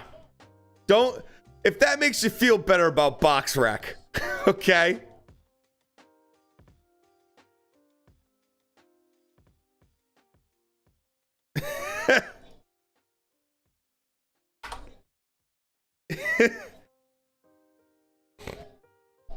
I think you can make an argument for Crawford to be ranked extremely high as well. As well as Usyk.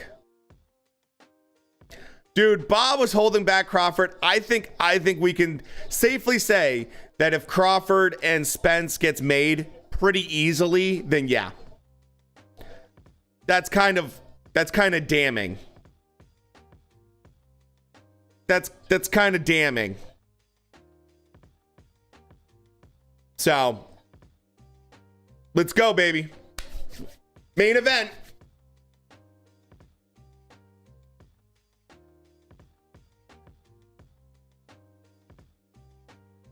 Final predictions. Let them be known.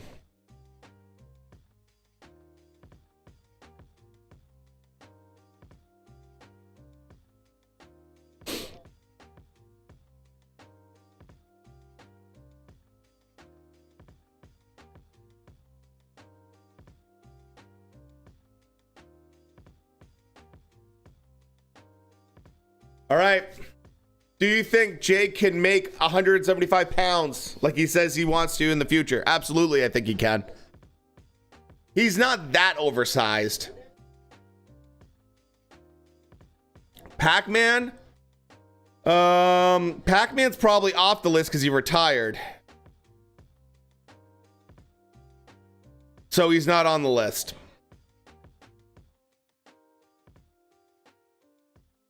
Yeah, he's not on the list because he retired. But then again, Tyson Fury also technically retired too, but...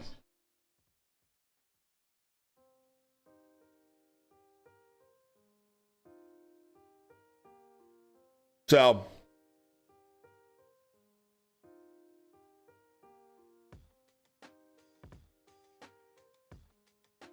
I think he should be able to make it. Okay, so here we go. The big question tonight is reach. 4-inch reach advantage for Vargas. Does that play a factor or not? We will find out. Deja vu is coming for Freddie Roach. Dude, Freddie Roach. I mean, both these trainers, can you imagine the stories they have?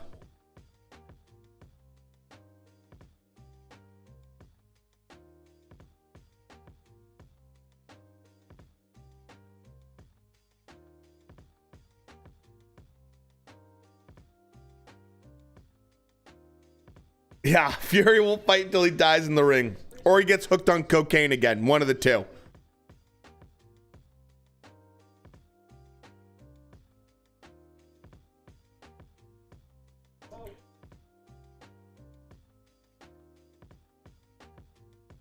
Here we go.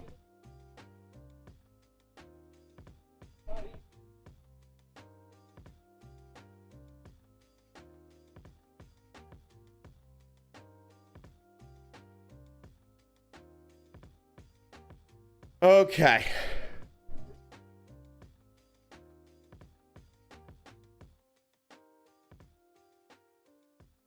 Dude, this referee is going to have an absolute mess of a fight tonight. He's going to have to earn that fucking paycheck tonight, man. He's going to have to earn this paycheck tonight because these guys are going to be all over each other.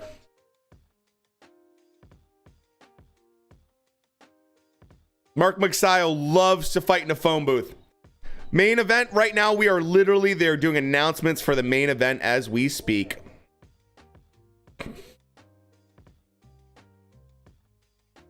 Oh, of course, John.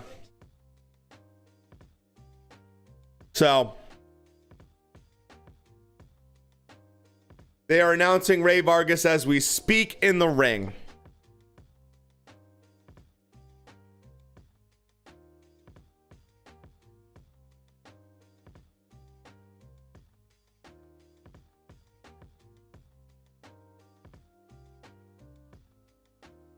Here we go.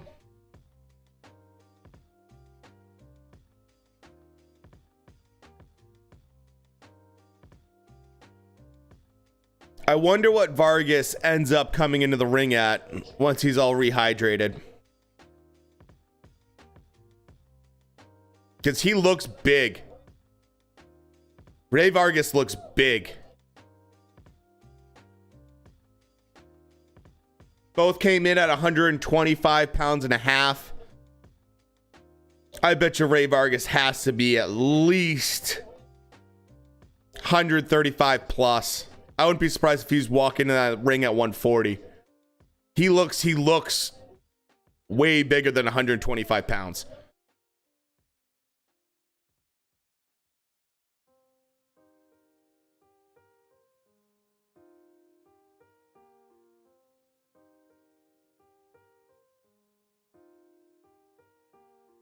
Here we go. Go time, boys.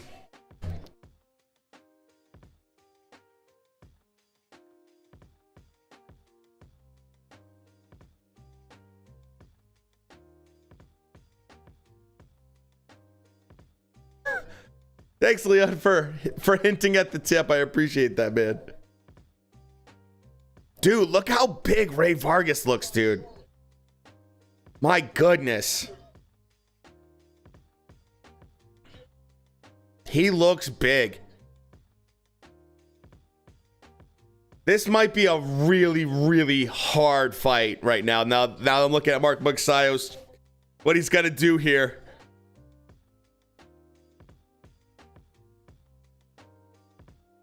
This is not going to be easy.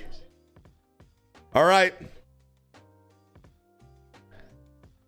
Are you from the Philippines? Awesome. Thanks for stopping by. Fight just started.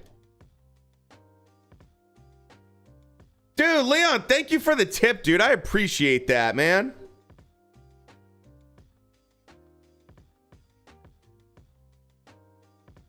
Thank you so much, man. I appreciate it. Thanks for being with the stream, too. Mark MAGSAYO lands a nice right hand.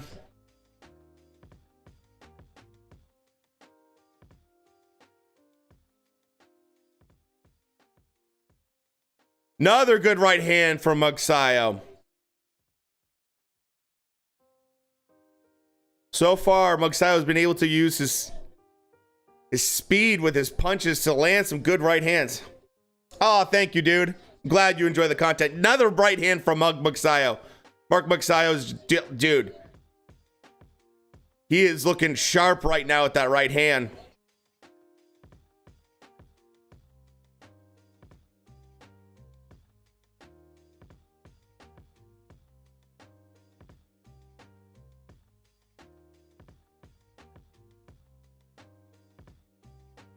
Man, MAGSAYO is he's not afraid to throw hard in this first round so far.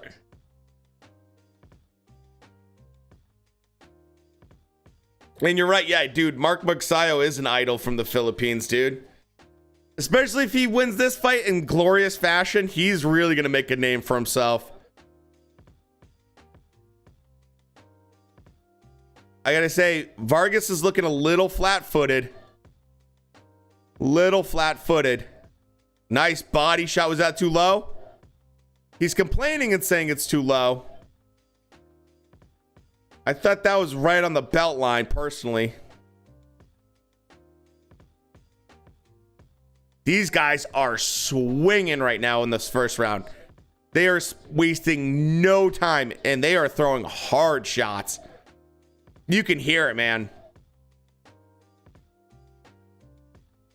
Another good right hand for MAGSAYO. Vargas is trying to get that range, though. He's trying to control it.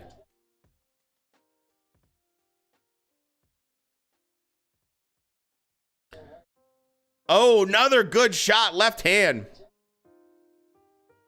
Got some baggy ass shorts, he does. Vargas lands what looked like a grazing left hook. Man. MAGSAYO lands a good straight left. Vargas lands a good little body shot, though. Damn. That was a very interesting round. No wasted time. No wasted time.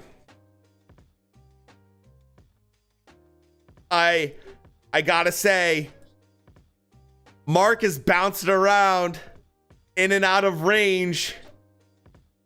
Kind of very similar to a certain individual we've seen before from the Philippines. Last of Us, how's it going, man? I gotta say, Mark's looking real sharp right now. But he's got to be careful. He's got to be sharp the entire fight. It only takes one punch from Rey.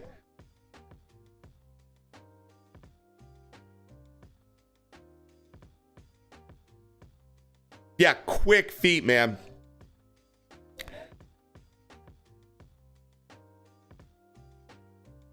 Quick feet. He's got a little bit of that Pac-Man movement with that feet. Man, and he likes to scrap. Well, Mark's got to be careful. Oh yeah, they're fighting right now. Oh, MAGSAYO took a good shot from Rey. Good left hand from Vargas. That woke up MAGSAYO a little bit. Another good little left hook to the body from Vargas. Another good right hand. Wow. Vargas is hitting hard right now, and he's really trying to go after that body. MAGSAYO's got to be careful with those lunging shots he's trying to land. If he gets countered coming in like that, he will get knocked out.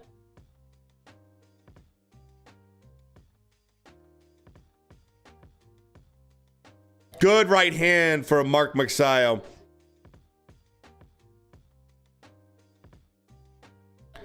Good counter punch from Vargas.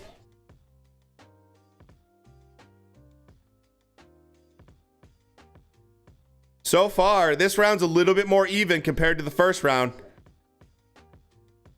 Rey's looking a lot more comfortable this round. I think part of that's that he's gotten in there, eaten a couple shots. Oh! MAGSAYO lands a good right hand, but Vargas is getting hit with these shots, and he does not react like they're really hurting him, which is kind of impressive. So they're right on the button.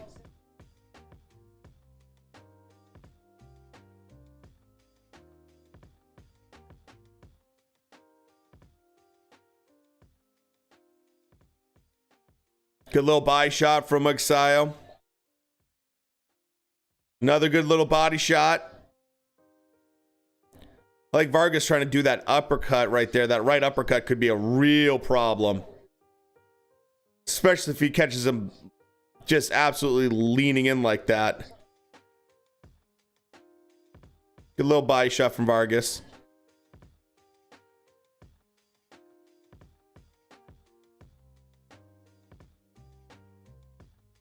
Ooh, they trade. Pac-Man fan, I'm fanboying here. Yeah, right, Shrek. He's got a little of that Pac-Man feel to him, doesn't he? Nice right hand from MAGSAYO. That was a good round. That was a really, really, really good round. They both landed some really good shots. 1-1. I could see it being 1-1 or a very, very, very close 2-0, but it would be skin of his teeth if he got lucky enough for that.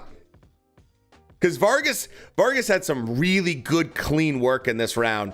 Totally different from the first round. He looks comfortable. He definitely looks like he's found his rhythm a little bit. He's got his range a little bit. He's got his timing down a little bit more. And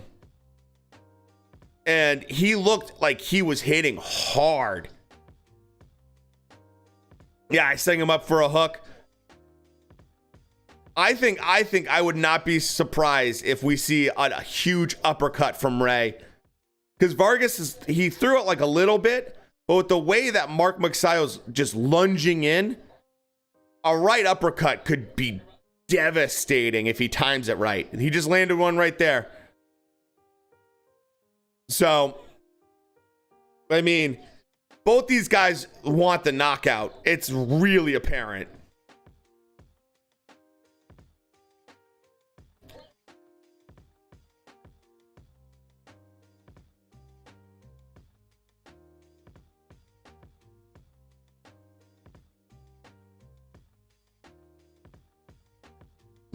Both guys throwing with mean intentions right now. Every time one of them lands, the other one comes back and lands another hard shot. So far this round is pretty 50-50. Rey really is sharp with that left hook, man. He's got that locked and loaded. He's waiting for him. Nice little feint there from Rey.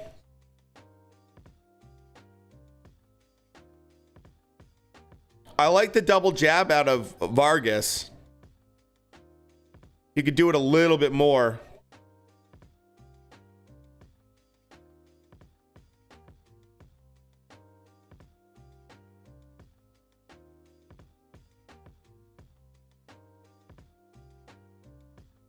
The only thing I'm seeing right now from Vargas that's a little bit worrisome is when he throws kind of that winging right hand, he leaves his chin wide open. And it's purely just the way he kind of throws it and keeps his chin up in the air that makes me a little bit nervous.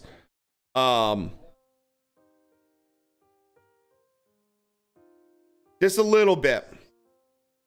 Yes, MAGSAYO will win. Mark Magnificent MAGSAYO. He's doing pretty well.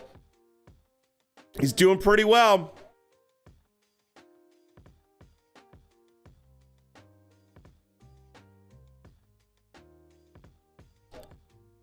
This round so far, it's kind of a toss-up round right now. More counter to the body from Vargas, I agree. A lot of winging shots from Vargas that are landing a lot on the gloves.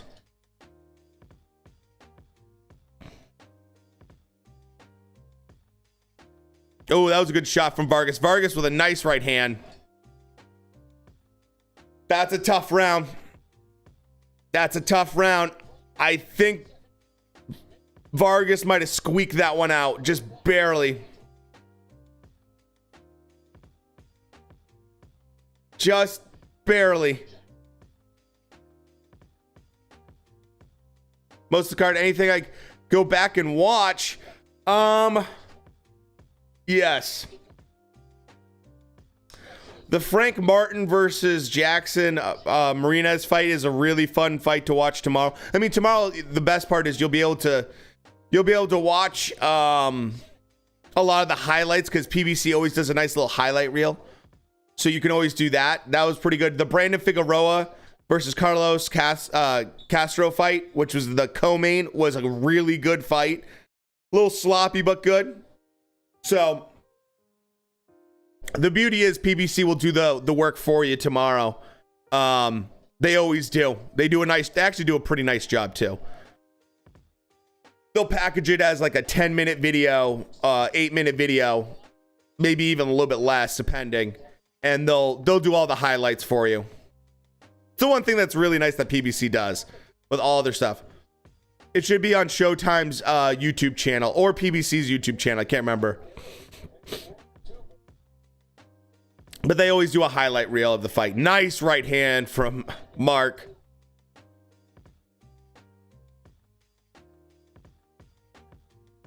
So, Mark MAGSAYO trying to get inside a little bit more. Doing a little bit better this round.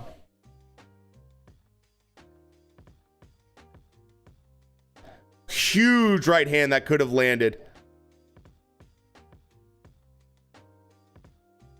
Shrek.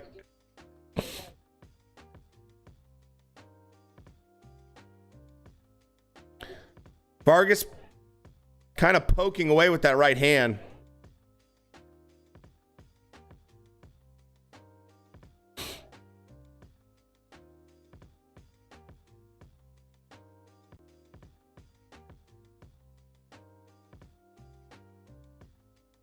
A little bit better round for Mark this round.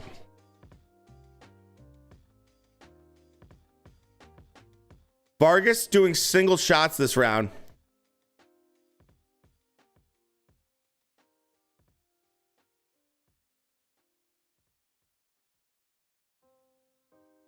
This is a tough fight for both guys, because either one of them could get clipped. That's how hard these guys are throwing stuff, man.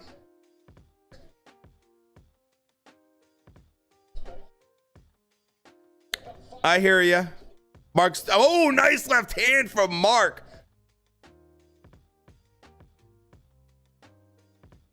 That woke up Vargas a little bit.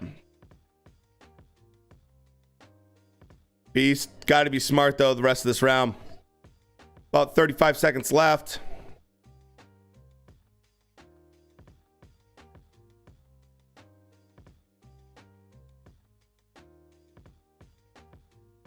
Vargas trying to go for a quick body shot. Didn't quite land.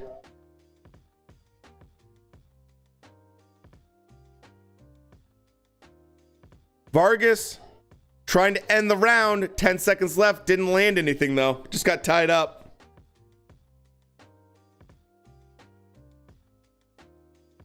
Stiff jab from Vargas. End of the round.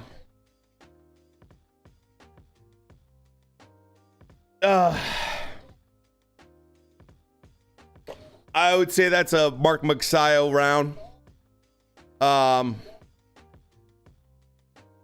I'd probably say that's probably his round. I don't think Vargas did anything clean enough that round.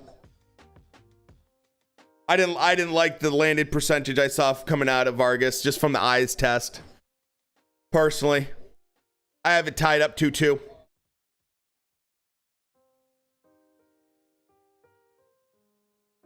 Mark had the cleaner work.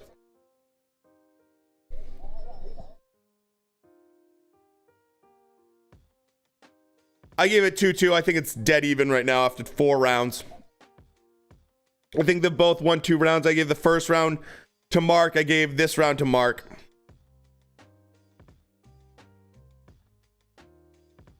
So, 5th round right now.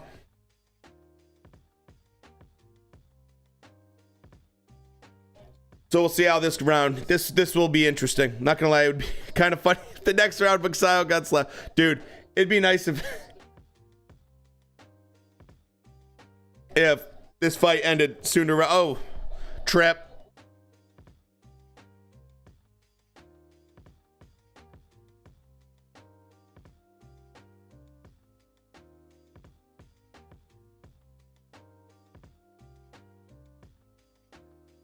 Derek, what's going on?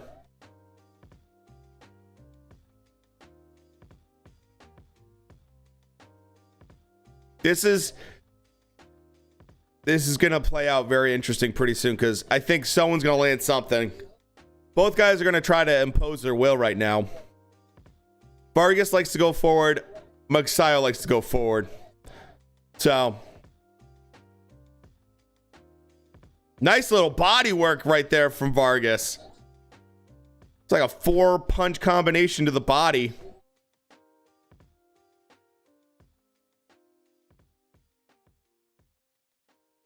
Chisora deserved to win, but by the skin of his teeth. I had it basically a draw. But if you were going to give it one way or the other, it should have been Derek Chisora by 1 round. And I mean by the skin of his teeth did he win that fight. Because Pulev hurt him bad with a mean uppercut. And he luckily made it through the entire round. If he had dropped that round, he would have lost the fight, probably. Split decision. It's kind of a sloppy round a little bit for both guys.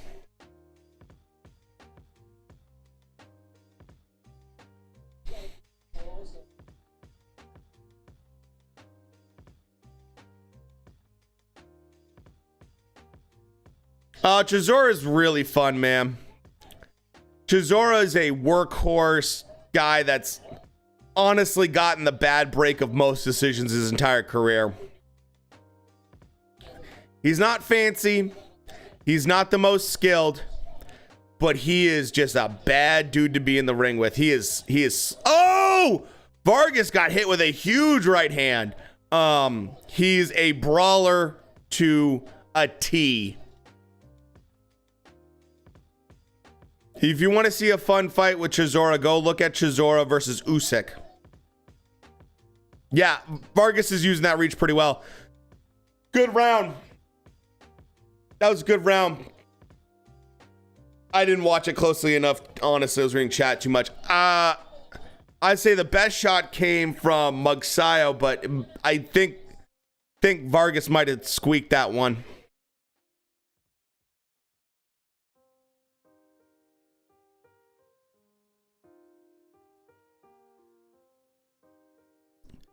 That round, like I said, I think the best punch looked like it went to Mark, but I think volume went to Vargas. Come on. What made me like boxing? Honestly, growing up in the 90s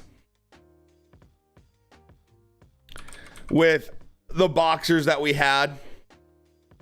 Roy Jones Jr., Mike Tyson, Holyfield. It was just like, why is this so far behind? Oh, no problem, man. Doing what I can. Let's see if okay, back to the fight. I don't know if there was an exact fight because my dad never watched it. Ooh, good right hand from MAGSAYO. My dad didn't watch boxing at all. So I didn't really have any access to fights. I just see like ESPN highlights more than anything. Probably when I got older and I could go watch on YouTube, I could go back and watch fights. Probably old school Mike Tyson highlights and fights were probably like the thing that really made me get like really excited about it.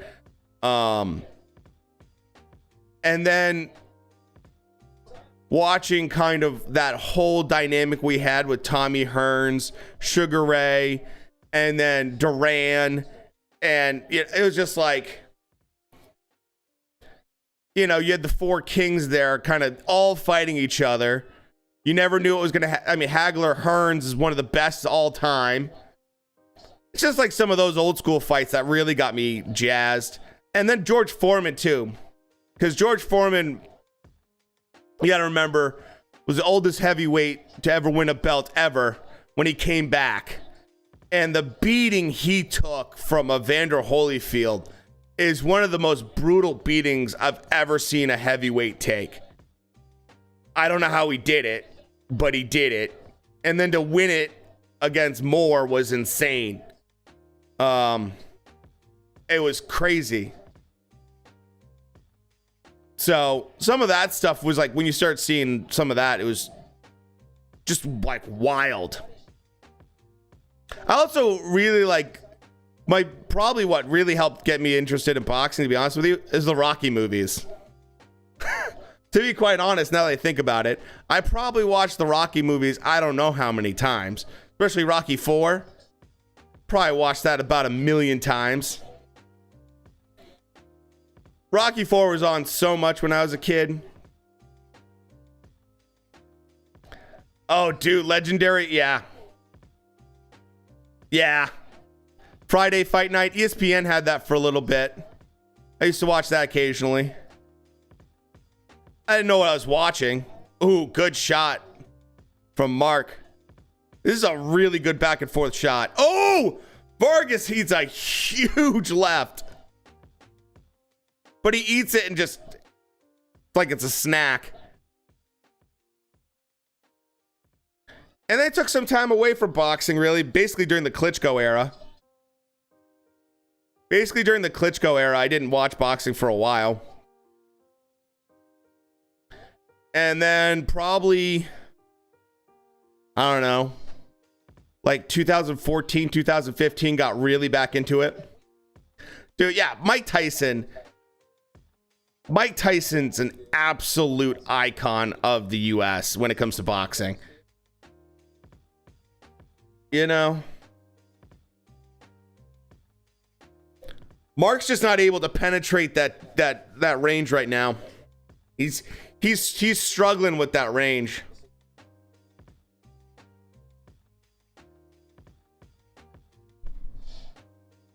Yeah, Omar's Brandon's brother. I know, I didn't put that two together right away either.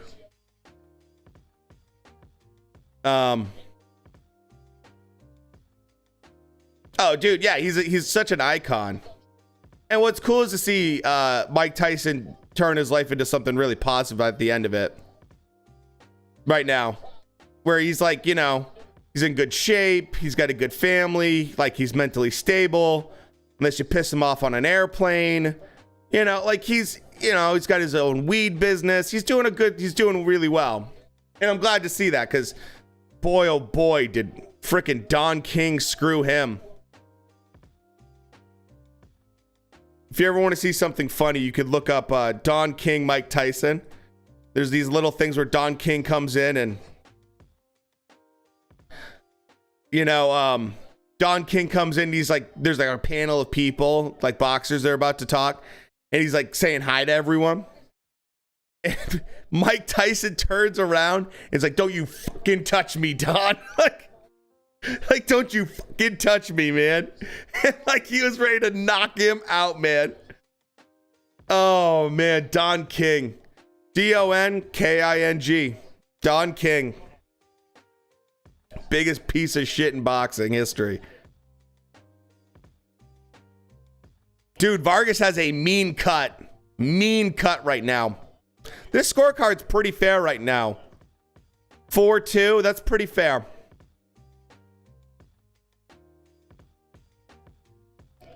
Vargas has a mean cut on that left eye right now. That could be a problem. I wonder how they're going to deal with it.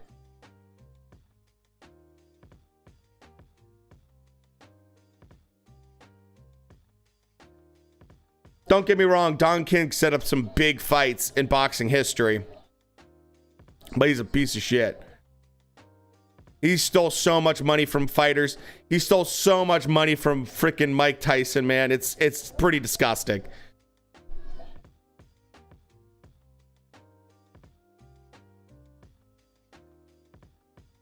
After the fight, I could show you probably that clip. Probably pretty easy to find.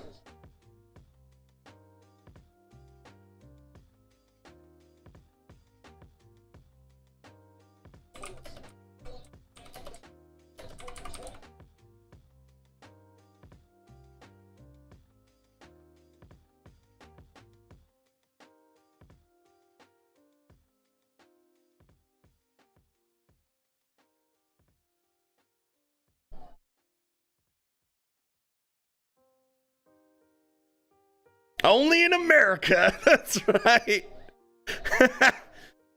I found the video of Mike Tyson knocking out Don King with one punch.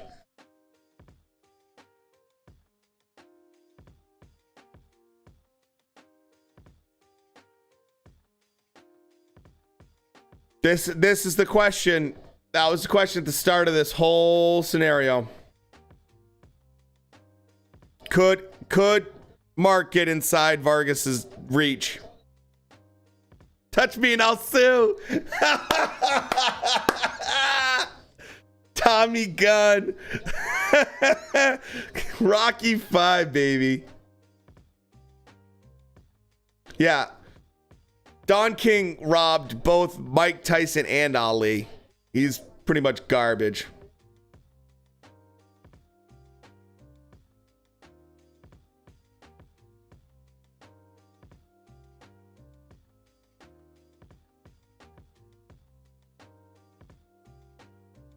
Rocky 5 underrated. I would disagree.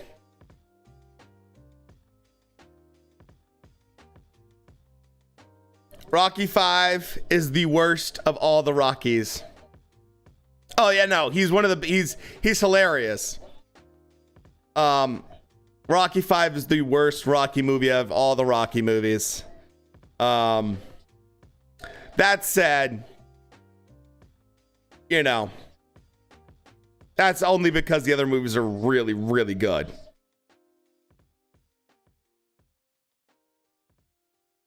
I'll say this, Rocky 5 has some fun moments, but it also has some really bad storyline and really bad acting.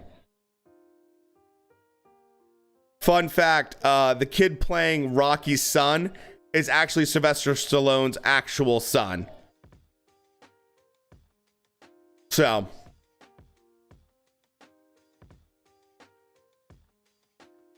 the only one only when I was old enough to see in theaters. Gotcha.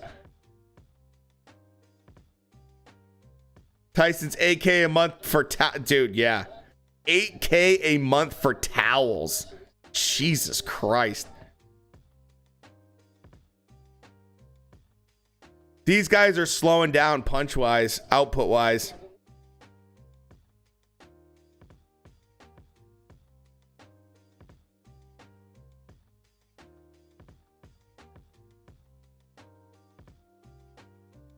Crazy at the theaters when the fight came on too. Of course, dude. I will say the street fight's really fun.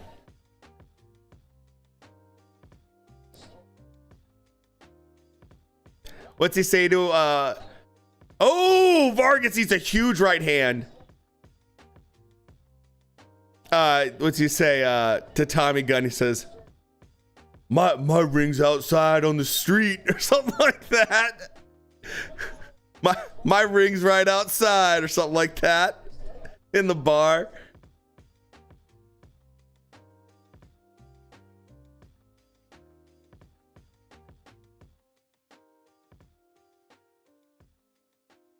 Man,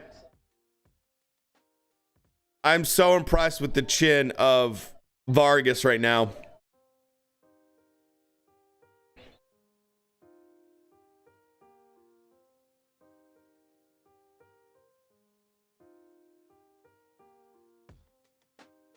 You knock Paulie down, try knocking me down. That's right. That's right. That's funny. Oh my God, Don King was alive before World War II. Fuck. Dude, Don King's been around forever. He was instrumental in getting Rocky Foreman because Ali lost his boxing license in the United States. So Ali could not fight George Foreman in the United States. So that's why they had it in Africa.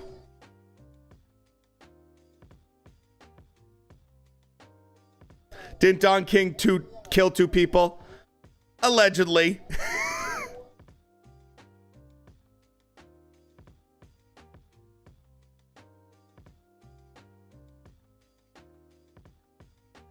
Vargas is doing a really good job.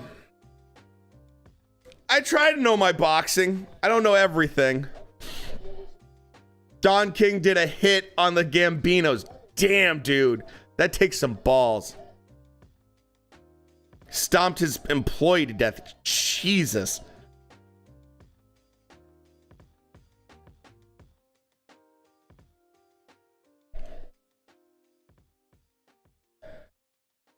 If you're Vargas right now, you got to be so careful. Control that distance, but do not get hit with something big.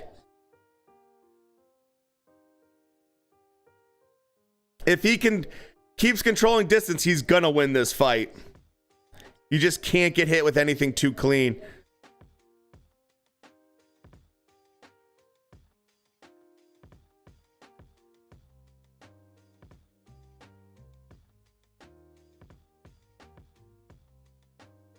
Nice little uppercut. Followed up with a straight jab. Vargas needs to, yeah. Time him like, exactly. Get him just to fall just like Pac-Man did too, right? Get him coming in. Marquez versus Pac-Man. Oh my gosh. Yeah, this fight has really gone under the radar, Rob. To be honest with you. Take out his legs with some body blows. Yeah, that would definitely work.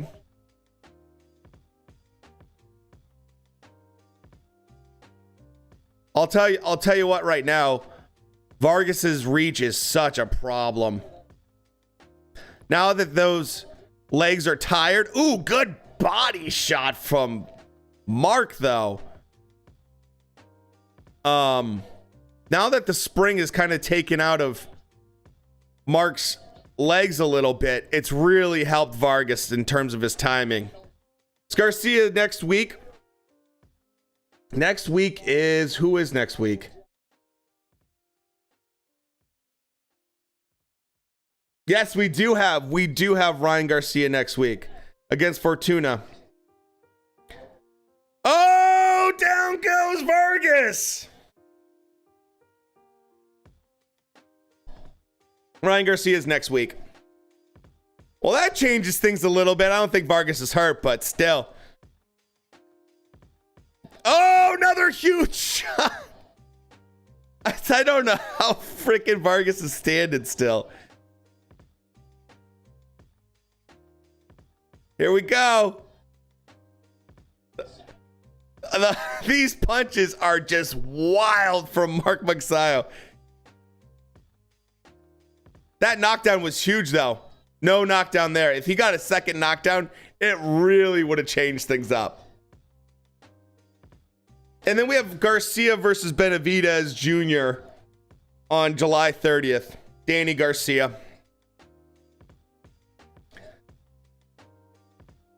So.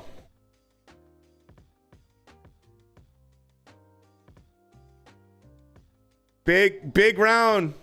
Big round.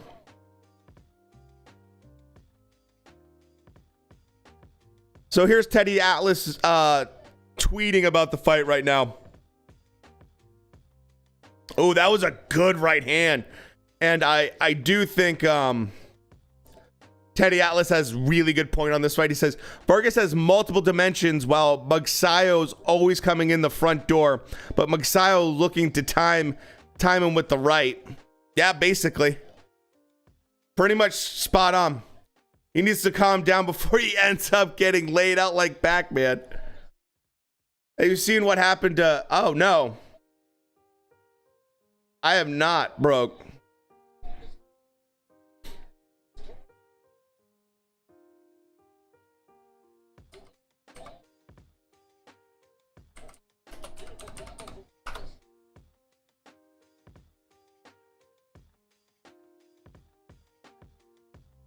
Oh, no, I do know this kid broke.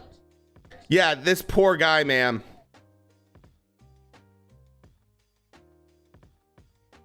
He's blind and everything. He's like wheelchair bound and everything. No, that's such a super sad situation.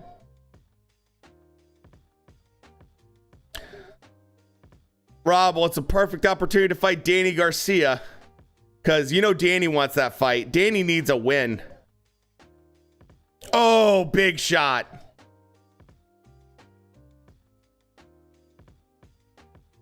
I'm shocked that Vargas is just eating these shots still. Another big right hand. Oh! 2. Vargas is looking a little wobbly. Little bit unstable.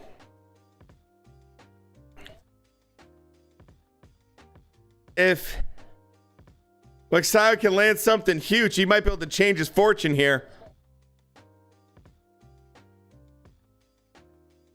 That new, yeah, dude, new Sugar Ray Robinson model, and looks amazing. Dude, they're doing a nice job with the Esport Boxing Club in terms of the modeling. I do wonder about the gameplay though. I've heard bad test results from the alpha. People were talking about like getting stuck in the floor, not being able to move, and you know, punches not landing when they should, all this kind of stuff. But we'll see what they're doing. They're taking their time with it at least. So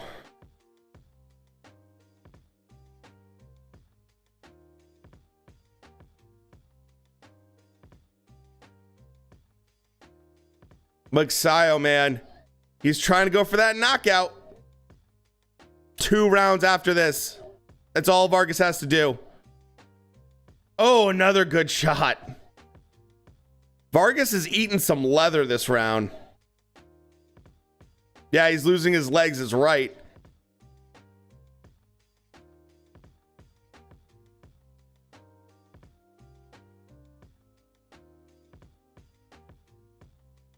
I think MAGSAYO did really good that round. Dropping early access PC only. Good. And when it drops, I'd absolutely love to play that game. But I'm going in pretty skeptical. Of course. This is a hell of a good fight. I'm glad I streamed this fight too.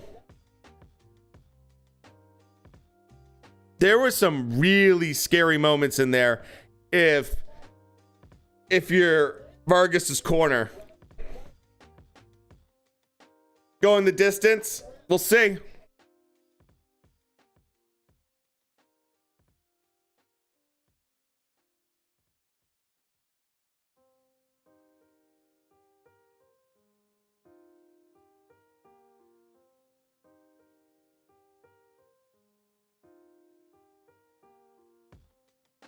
All right.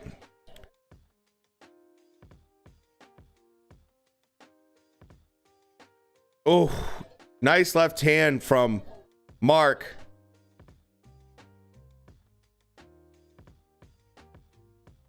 Good right hand from Mark.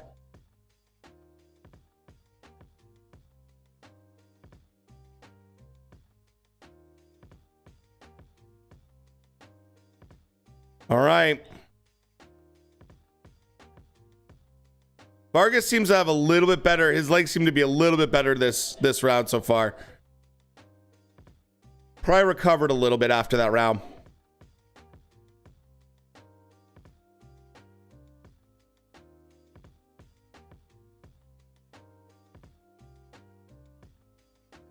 Oh, good shot. Let's see. 2 minutes left in this round 11. Vargas is definitely doing better this round.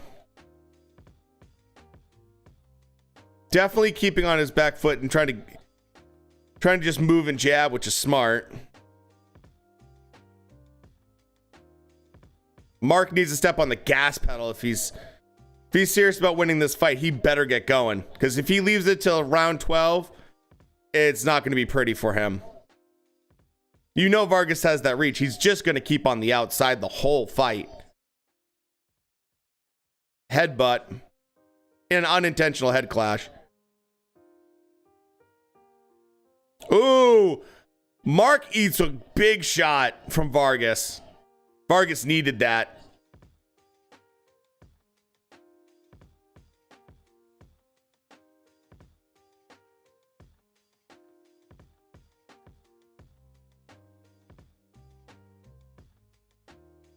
You could tell that MAGSAYO is getting a little frustrated this round, because Vargas is just staying out of the way. and just controlling everything in terms of distance and engagement. Which is smart, because after that last round, he's like, oh, I can't take any chances. There's no need to go to war with them.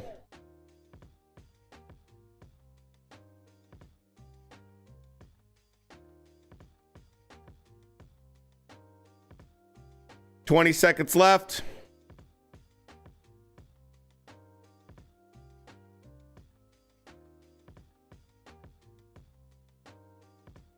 $10 seconds.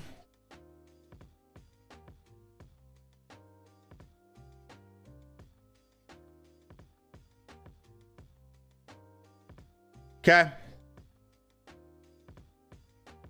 So Vargas round.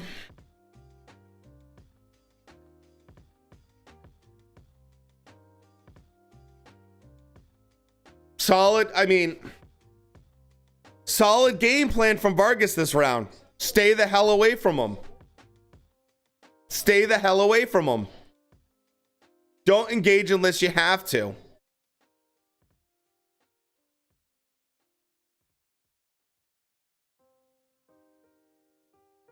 Mark's gonna need a knockout. Anyone placed a bet in a, oh dude, on a draw? That would be a, I mean, huge money, I bet.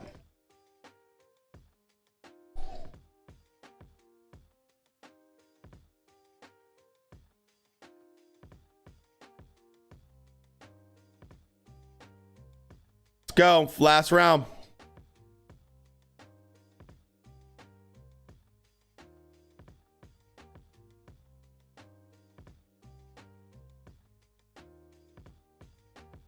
Virgil Ortiz Jr., August 6th. He's back. Oh, dude. Close to death illness. I didn't hear anything about close to death. That's scary as hell.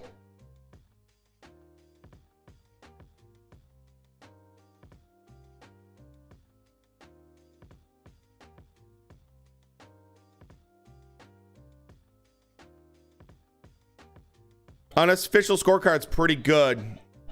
105, 103.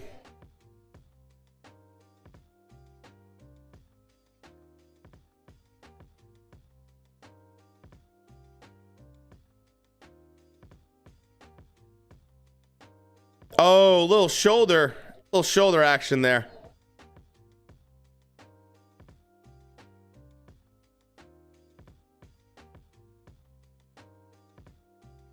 Okay. Got a minute 45 left.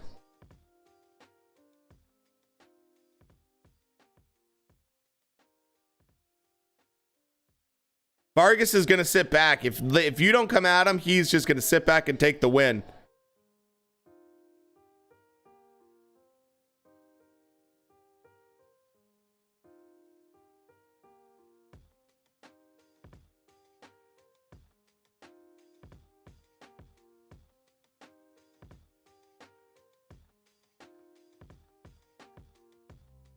All right.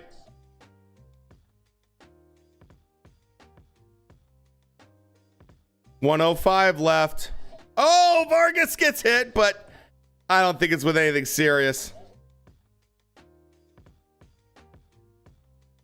1 minute left.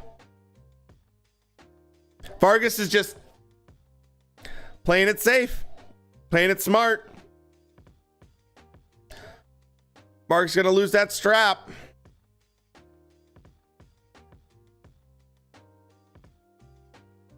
Fans feel that the ski masks are getting fitted on as we speak. Oh, I'm sure they are, G-Fig. Putting big money on Marshall versus taking Shields' belts. It's not a bad idea, man. We were talking about that earlier during Chisora versus Pulev. I'm leaning towards Marshall taking Shields' belts as well. 5 seconds left. 4, 3, 2, 1. Yeah, that reach was just a little too much. Reach was just a little too much.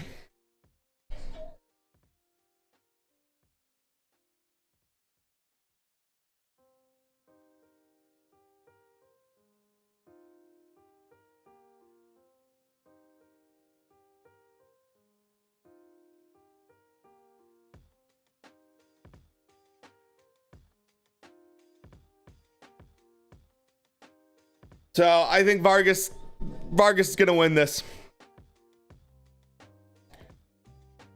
Good fight though. That's an earned win for Vargas. He earned that win. You know, because I missed the fight. Yeah, like I said, I believe Showtime or PBC will have the highlights tomorrow on YouTube. Yeah, dude, it's been a. This is gonna be how many hours now? Yeah, we're coming up on 3 hours, so that's 7 hours of live stream boxing. pretty solid day.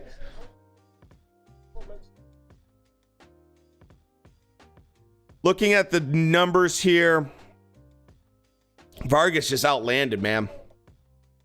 The knockdown absolutely helped, John. You're right.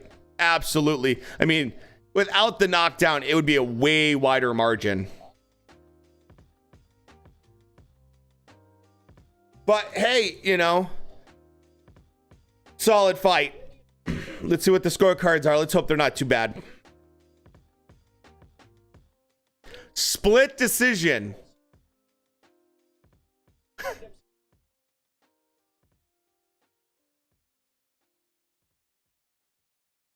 $115, $112 for Vargas.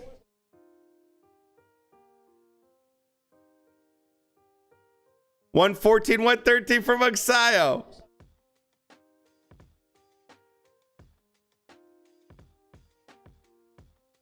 $115, $112. And REY Vargas wins. The right man won. The right man won. That's good. That's always good when the right guy gets it. Can't hate. Can't hate on that.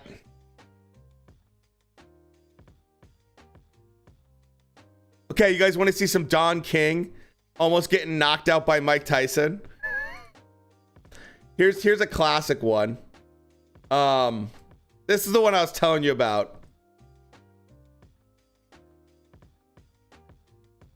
This is one of the most like classic Don King almost getting really pissing off Mike Tyson.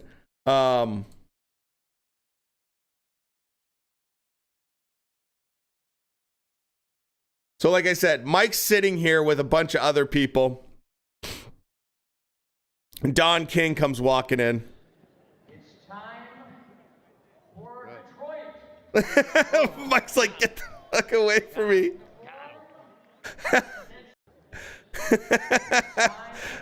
Mike's like, get the fuck. And then there's this one that's a kind of a classic one from Mike from back in the day.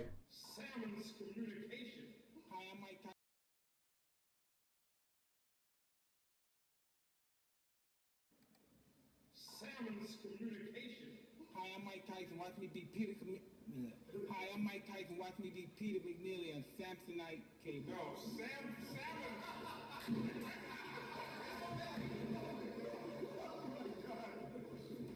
Everyone jokes that Mike punched Don King in the ribs.